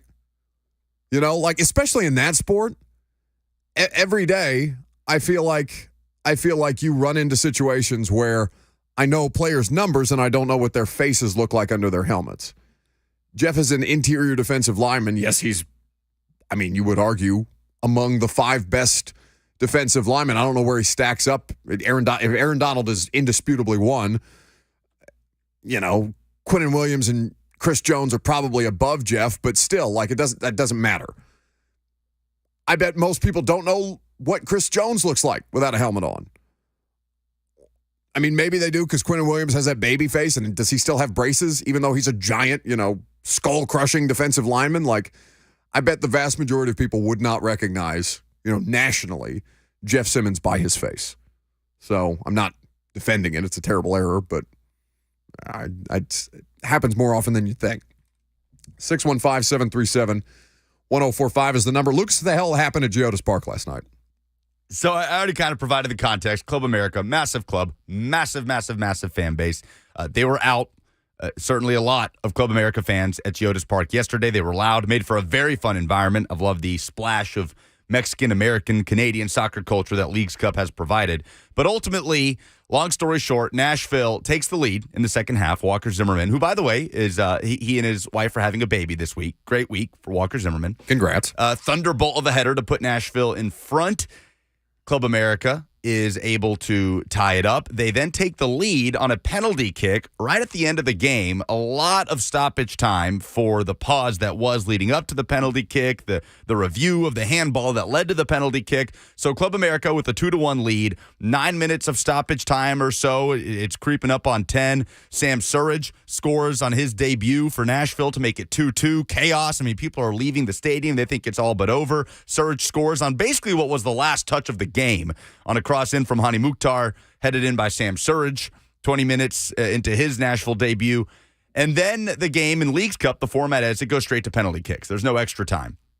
Game goes to penalties, and it plays out. Elliot Panico, the 26-year-old goalkeeper, is subbed in for Nashville the way he was against Cincinnati Friday. He saves a penalty. At the end, Jack Mayer steps up to the spot for Nashville. A make would continue the shootout. A miss would win it for Club America. Mayer's penalty saved. The celebration ensues from Club America fans, Nashville fans streaming out of Geodis Park. You among them. Well, I had not left because there was starting to be some chaos, right? Fans are running onto the field. I mean, bottles, things are being thrown down from the upper deck from Club America fans. Arrests being made, according to Buffalo. I mean, a good amount of Club America fans made it onto the field. Obviously, things that just can't happen. And one security guard did go down, have to be stretchered off. And it was a tough situation. It was a crazy situation. Gary Smith talked about it a lot after the game. I think my favorite moment from that whole, well, we'll get to that part. But ultimately, they do a video review and reveal that the Club America goalkeeper was off his line. You have to have both feet on the goal line until the moment the ball is kicked as a goalkeeper. Until the shooter's foot comes into contact with the ball, then you can leave the goal line. They find out he left his line early. They're going to retake the penalty. So Jack, after a lengthy period where they're reviewing and they're trying to, clear up all the chaos, Jack steps up. He buries the penalty. Next Club America penalty taker misses his, and then Dan Lovett steps up and scores ultimately what was the game-winning penalty. And then stuff really comes raining down onto the field. My favorite moment from that is Nashville manager Gary Smith, as debris rains down around him, standing with his fists up in the air in triumph after what was a great victory for Nashville, a momentous win to launch them into the quarterfinal where they will host Minnesota United on Friday. We'll have that. Julia Lundy, Baba, and I will be on the call right here on The Zone at Geodis Park. Should be a fun environment, probably not as chaotic, but yes, it was quite a scene at Geodis Park last night. I had FOMO, man. I wanted to be there so bad. It was the moment. It looked awesome. The moment where Surridge scored in the last touch of the game on that header was awesome. It was a delirious moment, and the whole place going nuts. You have Nashville fans going crazy, the contingent of Club America fans in complete shock, and nothing better than a penalty shootout in this sport. I know a lot of people hate it, but for me, it's as nervy and as tension filled as almost any sport can ever get. I love it, and Nashville survives and advances in League's Cup. See you guys on Friday night at Geodis Park. You can hear it right here on 104.5 The Zone. Let's talk about the quarterbacks' performances yesterday at practice. Ryan Tannehill, Malik Willis, and Will Levis in that order, not just in principle, but on the official, unofficial depth chart as well.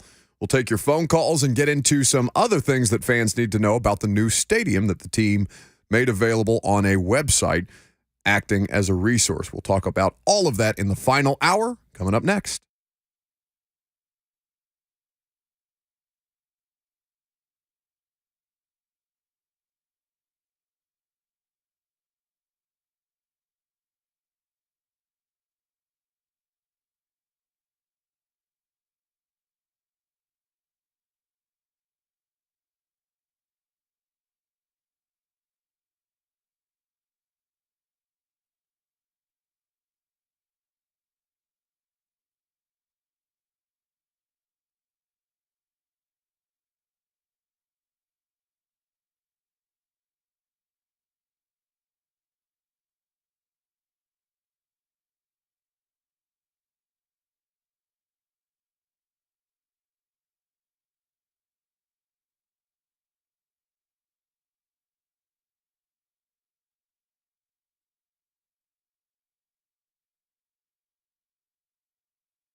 It is 12 o'clock. Good afternoon. I'm Lucas Panzica. Titans put out a new stadium rendering video on social media this morning with more looks at the facility set to be constructed on the East Bank. You can check out titansnewstadium.com to learn more. Last night, Nashville Soccer Club outlasted Club America via penalty shootout in the League's Cup round of 16 in a game filled with late dramatics. New signing Sam Surridge scoring in his Nashville debut in the 9th minute of stoppage time to make it 2-2 and send the game to penalties, the latest regulation goal in NSC history. The boys in gold head to the quarterfinals of League's Cup. They host Minnesota United Friday at Geodis Park. In NFL news, former Vegas Raiders wide receiver Henry Ruggs III was sentenced today to 3 to 10 years in prison for the November 2021 drunk driving crash that resulted in the death of a Las Vegas woman and her dog. For all your foundation repair and waterproofing needs, visit USSTN.com. Breaking news at once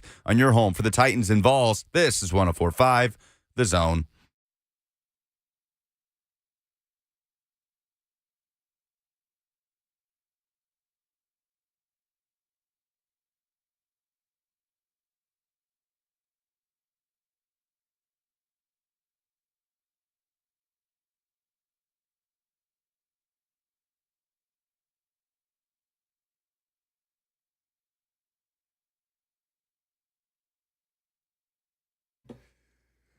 What's happening? Final hour here on 104.5 The Zone. We're very happy to have you in. 615-737-1045. That's how you can join the discussion at any point. We would be happy to have you. Get to some phone calls. A lot of you guys waiting patiently. We'll do that momentarily. You can also interact with the F&M Bank chat, Facebook, YouTube, Twitter, and Twitch, where you can live stream all 4 shows each and every day. So we're going to get to some Titans practice observations, specifically around the 3 quarterbacks. Preseason, obviously, that's going to be the focal point. But there was it wasn't a stadium announcement necessarily, although I do think it technically counts as one. They announced a new website as a resource for people who have questions about the new stadium project for the Titans. They also have announced that a week from today, on the 15th, they will open the wait list for new PSL holders to put down their deposit and get in line for the opportunity to purchase PSLs. There is not a wait list nor a deposit for current PSL holders, something worth noting. But there are a lot of questions around this. So Lucas and I, we decided that we would take a look at titansnewstadium.com. That's the resource that you have to kind of go through these things. There's 4 tabs. One, just a general landing page, a second one on the stadium and everything about it, a stage like no other is what they're calling it, a third on the wait list itself, and then a 4th for frequently asked questions. So the wait list itself, like I said, starting August 15th, you can join the seating wait list for the new stadium. It's a way for people who are interested in seats in the new stadium who are not current PSL or suite holders to reserve their spot in line to purchase tickets when they do go on sale. So it's not, it's a wait list. I mean, exactly what it says.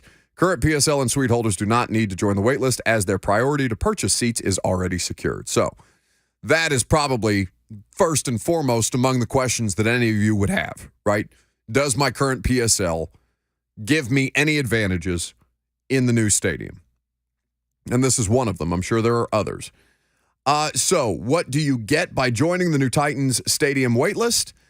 You'll get the opportunity to purchase those PSLs in the new stadium, of course, subject to availability. Additionally, fans on the waitlist will receive additional benefits such as presale access to select Nissan Stadium events, a 25% discount at the Titans Pro Shop, and more. There are additional benefits that are listed at titansnewstadium.com. What's not on there, bud? Price points. Yeah. Unsurprisingly. No reason to sticker shock people now. This is a long way off. And I'm sure those things, as availability is subject to change, price points, one would imagine, are subject to change. So before this thing, their plan is 2026? Before the 2026 season? Is that my understanding? on last review of these things. Yeah, 2026 is the year that's been tossed around. But I think realistically, 2027. I think we'll say the 26-27 is a good window. Okay. Well, they have to do it at some point in the summer because they have to, one would assume that they're not going to open the stadium in the middle of a season, that it would be preseason August of 26 or preseason August of 27. So we'll just kind of look at it that way. No sense in putting pricing out there now. Now, there is a cost for people who are interested as potential new PSL holders. There is a deposit, and those deposits vary by level of what you are looking to be on the wait list on. There's reserved PSLs, which is your general PSL, which you associate with those things, the premier seating and the luxury suites. $50 for a deposit for a reserve PSL. And $1,000 for the luxury suites. Yeah, and they're all refundable, right? If you decide I no longer want to be on the wait list, you'll get a refund. That was my understanding too. So I think that's the thing that people are going to have the biggest question about that they're not going to get the answer to is, what does it cost? They'll say, we'll tell you in 2025, maybe, right? That's kind of where things are with the stadium. The only other question that I have about this, being as Lucas and I have never gone through the process of purchasing PSLs, nor have either of us at any point in our existence been PSL holders, can you transfer these things to people? If you are a PSL holder, if I have a buddy who's been a PSL holder for 10 years, and he says, I'm not interested, anybody who wants tickets, and I find another buddy who wants to take those PSL off of his hands, does that count as a new PSL holder? Are those things transferable? I don't know if they were under previous circumstances, but that is a question that I would have theoretically is, well, okay, what if I don't want to be a PSL holder in the new stadium, but I was a PSL holder in the old stadium? Can I give my PSL rights to somebody else? Does it have to be in the family? Does there have to be birth certificate documentation? What does that process look like? Now, I know people that listen to the Titans, listen to the show, perhaps will be provided an answer at some point before the end of the day. But that would be my biggest question. The value of these things is going to change. A lot of people probably are going to get priced out that had PSLs previously, or suites, or whatever the case may be, premier seating as they call it.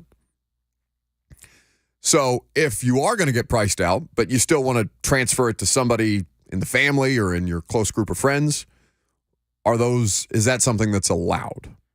Because there are going to be people who are willing to pay the upcharge of what the new stadium will undoubtedly come with. So you're saying if somebody anticipating not knowing the pricing, that, right. Just hey, you know what? Anticipating that that's not going to be something that they're going to want to invest. It's been a fun ride for these 10 years. There are people who I know who are more excited than I am about this. I am more than willing to give my PSLs over to, my brother, right? Your sister, your grandma, whatever. Are those things transferable? That would be my question. And not something, maybe that I'll go through the list of frequently asked questions that they do have on the website, because they do have specific sections about new stadium waitlist, current PSL and suite holders, PSL and luxury suite information, seat selection process, stadium details, and general questions. So they have provided you as many resources as they are capable of right now. 615-737-1045 is how you join the discussion. We'd be happy to have you. You guys, you guys have the opportunity to weigh in on a subject matter that you probably have more information on than we do. Because as I said, as a member of the media, I obviously don't buy PSLs. I have my credential for the year. I sit in the press box. I have my parking. Those are things that come as a product of my job. Lucas, the same. Now, though, Lucas, I know, had said earlier, as somebody who grew up in Nashville, has paid to go to individual Titans games with his family, or as I'm sure, prior to working in this industry or working for the radio station, but has not been a PSL holder by name. William in Nashville's up first. Hey, William. Hey, what's going on now? Not much. All right, listen, to answer your question about the PSL holders and transferable and all that type of stuff, they are transferable. I'm a prior PSL holder. You just have to pay a transfer fee, do the documentation, and it's really not that big of a deal. And it doesn't matter who you transfer them to, so you can sell the tickets and the PSLs as a whole or individually, however you want to do all that. So I guess just as a follow-up, William, so would that be, have they given you guys any information on that idea of, okay, that's the case for the old stadium. If I want to transfer my PSL rights to somebody for the new stadium, does that absolve them from things like the wait list, the deposit, things of that nature? Has there been any information disclosed to you guys about that? No, I don't have any information regarding that question right now. I think that's still all being formulated. Okay, and that's entirely possible that they themselves don't have the answer to that question yet. I mean, I think Thank you, William. You could get on the wait list now and transfer that PSL to someone, then they would be on the wait list, right? Yeah. You can pay the deposit, get your PSL on the wait list for the new stadium, and then decide you want to sell your PSL over to someone, and that's an enticing thing, right? You're on the wait list already. Mm-hmm. If you decide to hang on to that until whenever this next step is going to come. Because the only thing that I see is, can I transfer my spot on the wait list to another person? And that is not allowed. You're not allowed to transfer your place on the wait list. So say if you wait, you decide, nah, I'm good. You want your deposit back. Can I transfer my spot where I'm at to somebody else? No, that's not allowed. That is something that the team does have answers for at TitansNewStadium.com. 615-737-1045 is the number. I'm sure many of you guys have questions, or you might have answers. You might have additional things to add to the stadium conversation. I know PSLs are always a hot button issue around here, so we'll continue to keep that conversation going. Coming up next, I'm Buck Rising. It's 104.5 The Zone.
615-737-1045. We've been talking about the Titans Stadium, the information that it's at titansnewstadium.com that you have questions about. Perhaps you have better context than we do about these things as PSL owners or potential PSL acquirers yourselves. 615-737-1045. We're also going to talk about quarterback performances yesterday at practice, but we'll stick with the stadium theme for the moment. James in Cookeville is next. Hey, James. Hey, good morning or afternoon now. Yes, sir. Yeah, okay, I've done just about everything there is to do with the PSL. We were original founding members of purchasing PSLs. We purchased PSLs additionally, and we inherited PSLs. Okay. So there's a fee when you transfer it. Usually they will waive the fee when it comes to like an inheritance or someone passing away or something like that.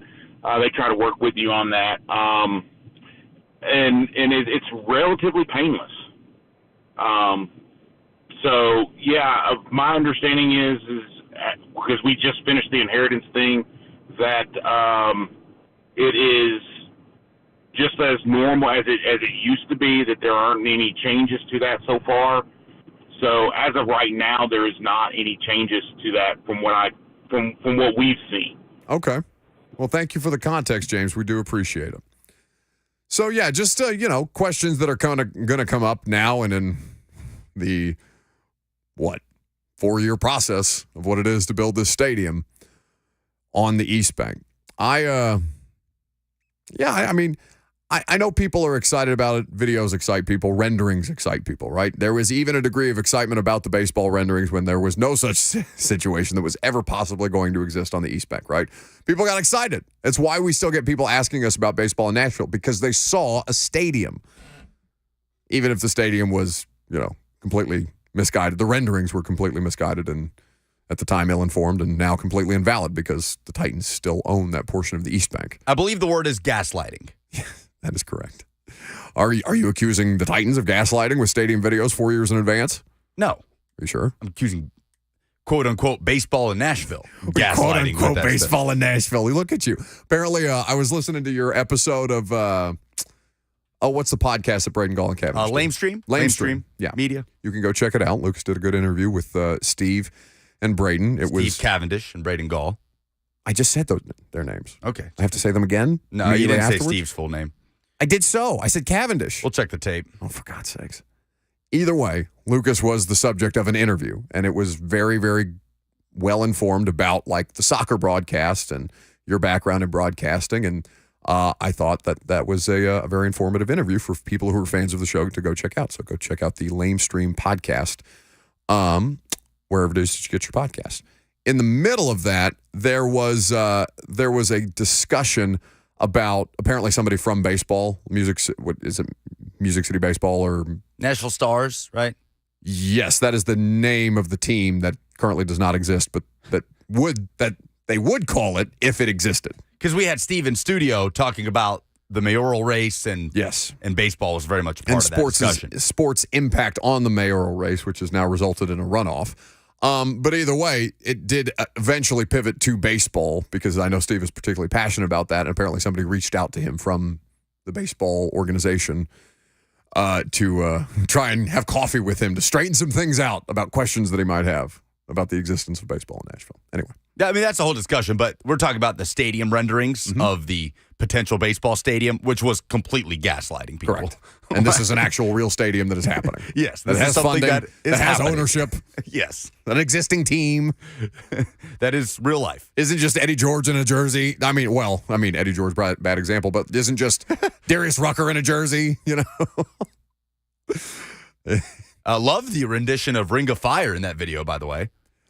I was surprised by how many people didn't like it. Really? I thought it was beautiful. I also did. I posted it on when they send us a lot of times when they produce these things, they'll send media like a copy that's downloadable for us to post ourselves. And I posted the stadium rendering video on my Instagram page.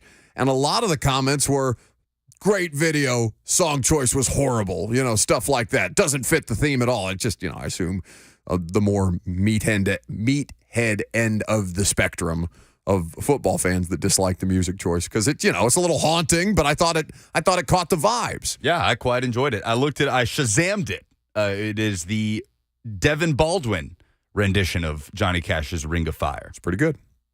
615-737-1045 is how you join the discussion on the stadium. Any questions, any comments, any concerns that you have about the new stadium website as a resource. TitansNewStadium.com is what was launched officially today, or what at least was announced officially today, if not launched earlier, but is going to serve as a resource for the next 4 or 5 years as they try and get this thing literally off the ground. James in Portland is next. Hey, James. Hey, Buck. I kind of just wanted to vent a little bit about the new stadium situation with PSL. Go for it. My grandmother bought PSLs 2 years after the Titans became the Titans from the Oilers. And she has since passed away, and my mother inherited the PSLs. And honestly, we have a lot of concerns. Like, our seats are awesome. We sit on the 50-yard line, second row from the field on the visitor side, and nobody from the Titans has been able to tell us if we will have, any kind of priority over where our new PSLs will be or the value of the credit that we're going to get for our current PSLs. Basically, they haven't been able to give us any kind of info like that. I do know that, they're saying they're going to give us a credit and that we'll have an opportunity to pick out some seats, but it's kind of frustrating that they can't guarantee, where those seats will be. But that's pretty much all I got, just venting. Sure. No, I mean, I imagine you speak for a lot of people who have had similar frustrations, and I'm sure the ticket office would give you an answer if they could. They're probably, kind of held up in the whole situation because until there's an actual stadium, I mean, we know what the renderings look like. I'm sure they have very intricate designs of where the sections are going to be and the, everything that will be required to give you the answers that you need. But at this point, it's all very, very new. And this is obviously a slow burn. So I'm certain that people deserve answers sooner rather than later on those things, like the value of their credit, right? But until such time as they know what those things are going to cost, they probably can't assign a credit value until they know, what percentage of said cost is going to be made up by this credit value. Have you ever, well, I know you have, but so last year, Nashville SC, you and I got season tickets. Yep. Before the Zone was the radio partner and I was doing games. Mm-hmm. Is that the only time you have ever purchased season tickets to anything? Yeah, to any sports? And I didn't even do that. You did it. I just Venmo'd you money to buy tickets. Yeah. Which ultimately Blue ended up using. You went to some games. I went to 3. No, you went to more than 3. I definitely went to 3. It's fine. The only thing that Blue has to do is move a tree for me at some point. We'll renegotiate those things later. It's been some time. Call me Blue. But I would say that what purpose? Well, I guess do student tickets for Indiana basketball and football count? They wouldn't let you buy just Indiana basketball tickets. So you had to buy, that's the only way that they could sell football tickets is by packaging them with the basketball tickets. Yeah. And but we just did that through our Bursar account. That was just a box that I checked every year when. So you'd buy a package for the whole season? Yes, but you would not get every game. You would get every football game, but you would not get every basketball game. You would be put into a lottery, and then you would be assigned, I think it's 16 home games for the basketball team. Sounds about right. I think ballpark. Yeah. So 16 home games, you would get 8. You would get 8 home games of the 16 home games, and that didn't include things like Big Ten ACC Challenge or Big Ten Tournament. Big Ten Tournament, right. Although I guess that's at a neutral site anyway. It's at Indianapolis. What was the price point? Just out of curiosity. I didn't pay it. At Tennessee, I believe it's still. Your mom did? Well, yeah. Yeah, that. Loop it in with the bottle service. At Tennessee, I believe it's still this way. When I was a student at Tennessee, and I think it still is, it's $10 per football game, which I remember always thinking, this is amazing. That's outrageous. This is insane. Sure. Because I had definitely was more than that for basketball games. Basketball games were free, and I believe still are. Wow. Every sport, you get in free as a Tennessee student other than football, which is $10 a pop. And I had so many friends that went to Alabama and Auburn where you had to buy a certain package that only included 4 home games, and it was a couple $100. And I remember thinking that is crazy because at Tennessee it was just week by week. It's like, you want to go to the game? All right, get into the little lottery thing, pay your $10 and you're going. So I would say they did have a system. If I remember correctly, there was like a point system to get better basketball seats. Like, this is how they would do it. Like, if you went to a women's soccer game, you got X amount of points. Yes, same. And that Tennessee would be a credit towards your. So my freshman year, no, I guess that was my sophomore year. We had behind the basket Michigan State, and Draymond Green was still playing. So, like, that was a game that I had gotten because I had gone to soccer games and volleyball games and stuff like that, too. Well, I mean, honestly, we just go swipe our student ID and then leave the event or something like that to get the points and then leave. Or, maybe occasionally you'd stay for a game or something like that. I never made it into a football game. I think football games counted for the most amount of points, and those are the things that I never went to. It's so crazy. The concept of going to a Power 5 university and never going to a single football game as a student is so unfathomable to me. It's crazy. Notre Dame didn't play on Indiana's campus. It's so insane. I went to more Notre Dame games than I did as a student at Indiana than I did Indiana football games. Like, those 8 or whatever home games were the biggest thing happening throughout the entirety of the school year. Oh, no. It's crazy. That was still that for us, the tailgate. Tailgate is, holy ground. Everybody tailgates. Right, but like at Tennessee, it was yes, the tailgate, but it was about the game. Yeah. Nobody cared about the game. That's crazy. My parents came up to go to a football game with me, and I wouldn't go to the game. I said, the Notre Dame game's on. I'll meet you afterwards. You can take Lily. Like, you were even a Notre Dame fan? Like, you're not even a Notre Dame fan. Yeah, no, I'm a Notre Dame fan. Since when are you a Notre Dame fan? My entire high school, college. I mean, I don't really care now. I'm not seeking out Notre Dame games on a regular basis. Name 3 head coaches in the history of Notre Dame football. Brian Kelly, Marcus Freeman. Charlie Weiss. You had to think about it. Sure. Not a Notre Dame fan. Get out of here. What do you mean? You're okay. Lucas, I love that you have this standard of fandom that I don't reach. But most people outside the Southeast don't love college football the way that you do. Like, college football, Notre Dame is obviously different. Texas is like Notre Dame, Texas, USC, those kind of things. But, like, my standard for fandom of college football is infinitely different than yours is. My standard is, oh, yeah, I'll go to a Notre Dame game. That sounds fun. I remember, so who were the quarterbacks while I was there? Tommy Rees. Now the Alabama offensive coordinator. Dane Christ. I remember Dane Christ. Who was the transfer? He had a decent season. He ended up transferring to Florida State. Everett Golson?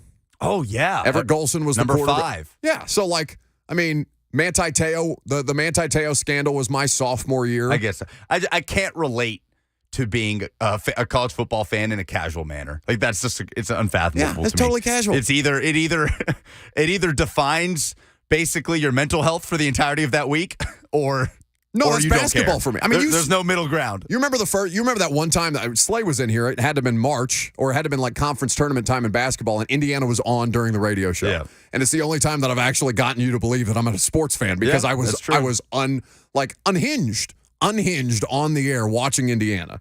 So, like, yeah, that I'm live and die by. It's a 4-month headache in my life, college basketball season, because that's the thing that I care about the way that you care about Tennessee football. But, yeah, it's just not a thing. I mean, Michigan, Ohio State, Notre Dame is that across the board. You have way more passionate Notre Dame fans than somebody like me, but on the whole, I think I speak for at least where I went to school, I probably speak for the vast majority of the people that went to that institution.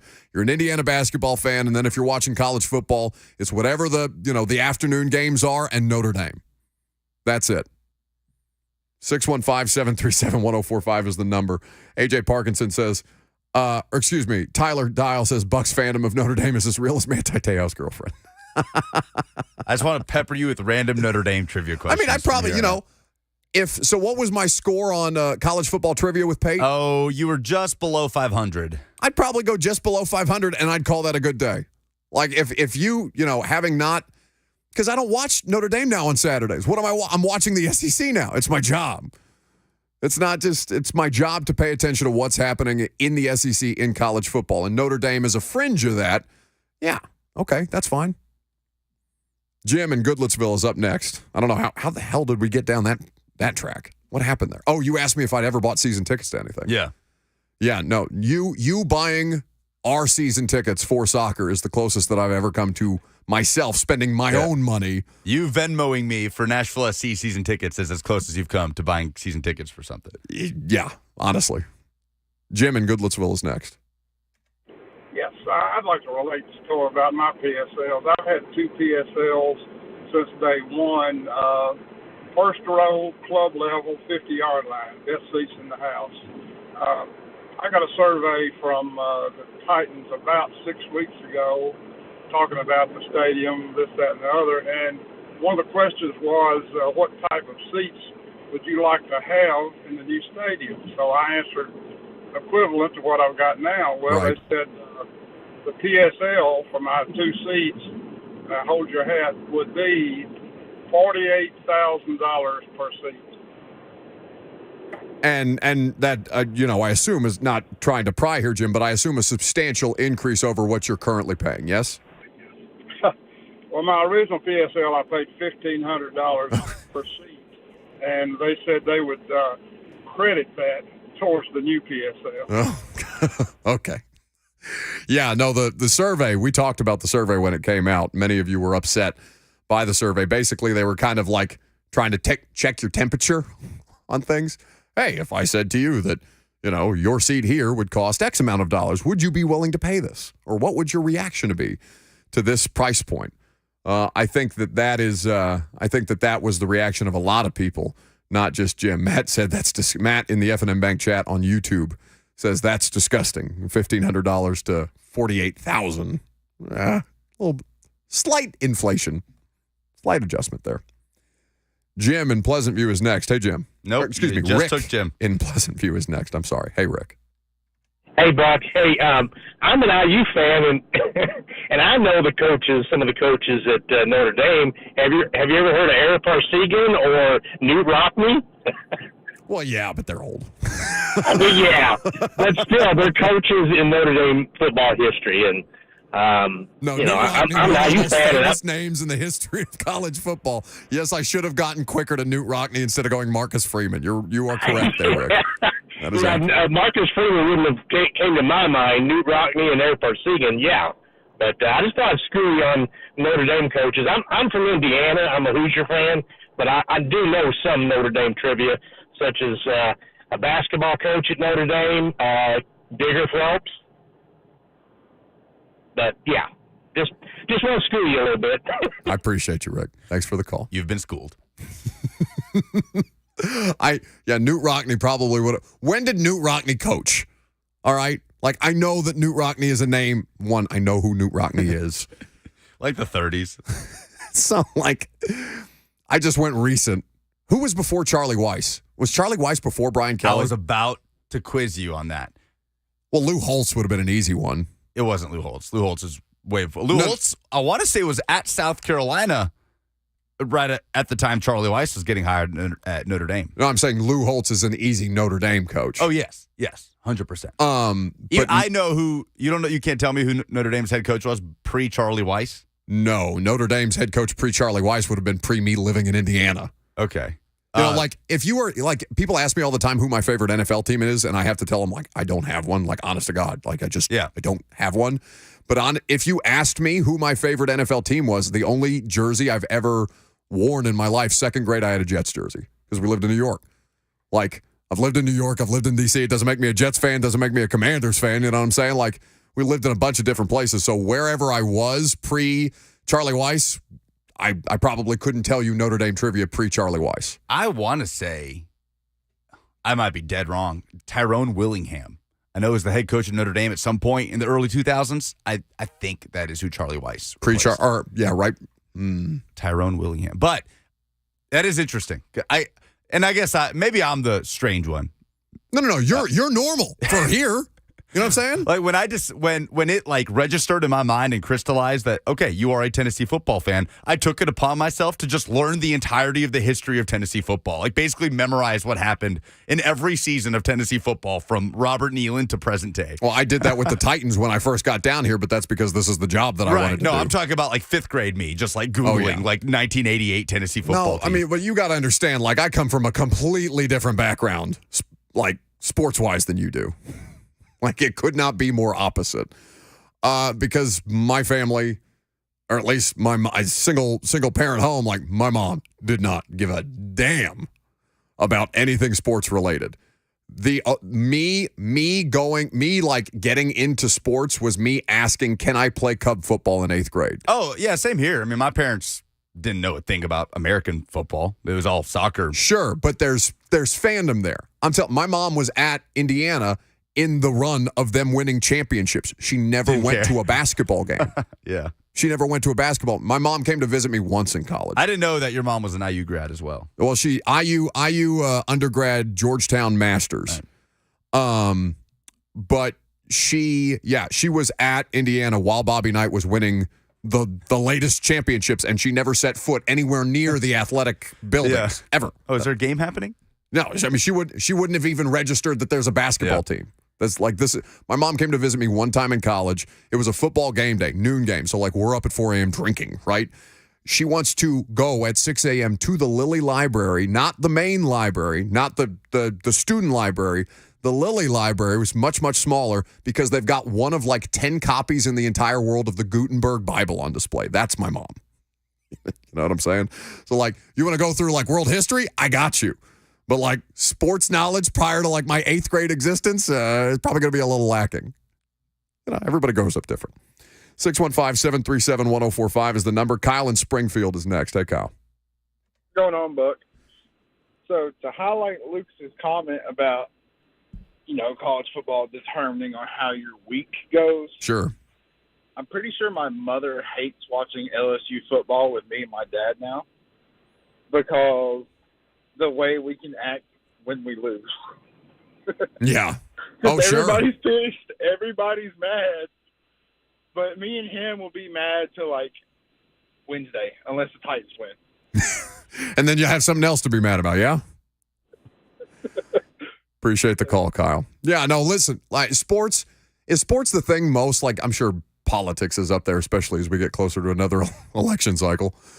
But I mean, is sports the thing that impacts your mood the most? Most irrationally? The most irrationally. The audience may feel the same. I would imagine most of you would answer yes because this is a sports talk radio station, and why else would you be listening at, middle of the day on a Wednesday if you're not somebody who's made upset by sports in your life? But I would say during basketball season, there is no better way to get me in a foul mood than Indiana losing to a team that they shouldn't. Indiana dropping a Wednesday night or a Super Tuesday game to Penn State will make me insane. Insane with rage that will not abate probably until 2 games after. Like not even a win will get me out of that. There's something strangely beautiful about something like that doesn't actually impact you in any way, having that big an impact. There's something beautiful about it. I love it. If you say so. It's not good for my health. 615-737-1045 is the number. Last call for phone calls. We'll wrap up the show, do some polls coming up next.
Wrapping up, last call for phone calls, 615-737-1045. If you got them. I feel like we haven't done polls I know we haven't done polls the last 2 days because Greg Cosell has been on with us, and I, didn't want to do a Beavis and Butthead poll open with the founding father of the NFL Matchup Show and the executive director of NFL Films. It didn't feel right.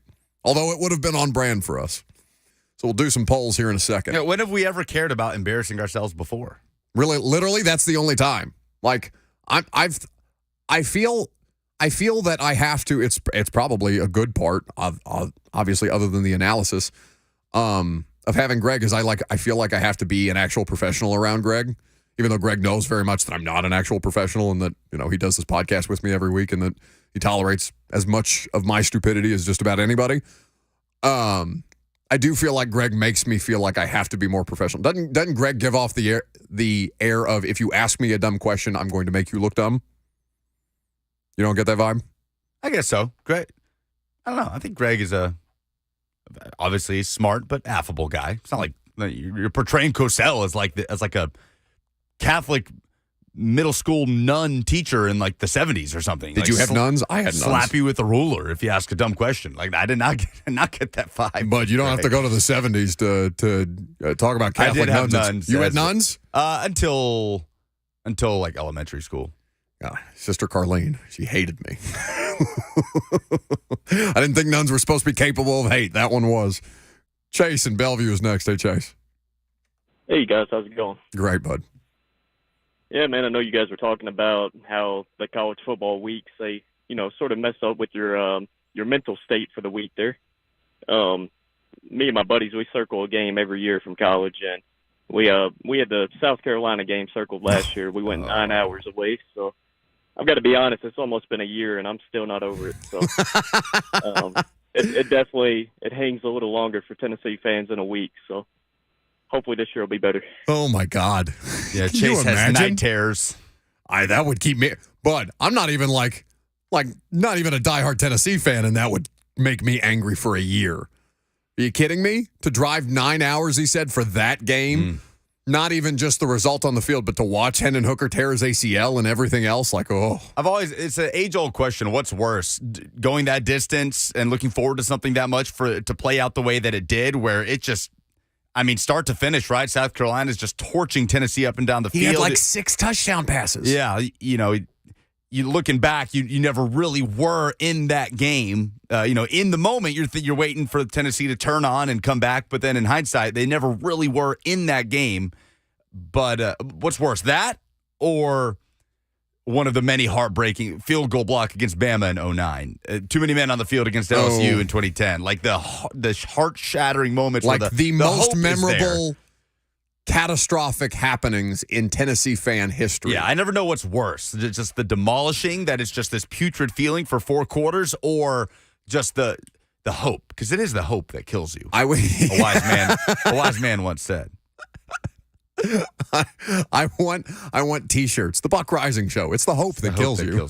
By the way, I'm glad Tyler said this in the F&M Bank chat. Big shout out to the Nolensville Little League squad going back to the Little League World Series. Beat Florida. 3rd year in a row. Nolensville headed to Williamsport again. Very cool. Congratulations to them. Polls, please. I don't know who you are, but I know what it's time for. A poll update on the Buck Rising Show. Here's a young man with a very particular set of skills. With the final numbers, here's Buck Rising Show correspondent and producer, Lucas Panzica. Presented by Two Rivers Ford, who sells below MSRP on any non-specialty new Ford. Swing by there. Maybe you'll run into D-Hop. What's the dumbest thing in sports this week? Barrett says Club America fans after the scene at Geodis Park. I was laughing because DeAndre Hopkins missed practice for the first time yesterday, and then Two Rivers Ford tweeted out a picture of him in front of an F-150, and immediately people started asking me, did he skip practice for an endorsement deal? Does he care about football? Does he love ball? Why is he there? Jabari says preseason depth charts, the dumbest thing in sports this week. There's some stuff to take away. Listen, for a team that's got as many question marks across their roster as far as depth and starting spots is concerned, I don't think preseason depth charts are irrelevant. I think it is notable that Malik Willis is still the backup quarterback. we'll see. What excites you most about the Titans' new stadium? Based on the latest video drop, Karen says the roof. Adam says the amount of development around the stadium that is imagined in that video. Says, I wonder if the juvenile detention center will remain a cornerstone of that area. You ever heard Jelly Roll talk about watching Titans games from the Juvie Center? No. It's wild. Go watch that documentary for any of you who haven't seen it on, I believe it's on Hulu. That's why he's a Titans fan. He used to watch the games from his cell. Who's the Titans' best cornerback right now? Mike Herndon says Christian, quote, when healthy, Fulton, and it's not close. That is correct. That is the answer to the question. Which NFL head coach is most on the hot seat right now? Karen says it's Bill Belichick. Brian says Ron Rivera. Tyler says Brandon Staley. Ultimately, there's a bunch of coaches that may be on shaky ground in 2023. I would have said Mike McCarthy had I not just remembered that the Commanders have a change in ownership and they just may want to clean house regardless of how the season goes. Or they may like Ron Rivera. I don't know. But I would say that I'd probably put Ron Rivera up there just because of everything that's happening around him. Those are the polls. Excellent. That's the show. We're back at Titans training camp tomorrow. We'll certainly enjoy a conversation with whichever player we have sit down with us. We'll keep you informed on that. Have a great rest of your afternoon. Talk to you tonight on Primetime. Blaine and Mickey got you up next.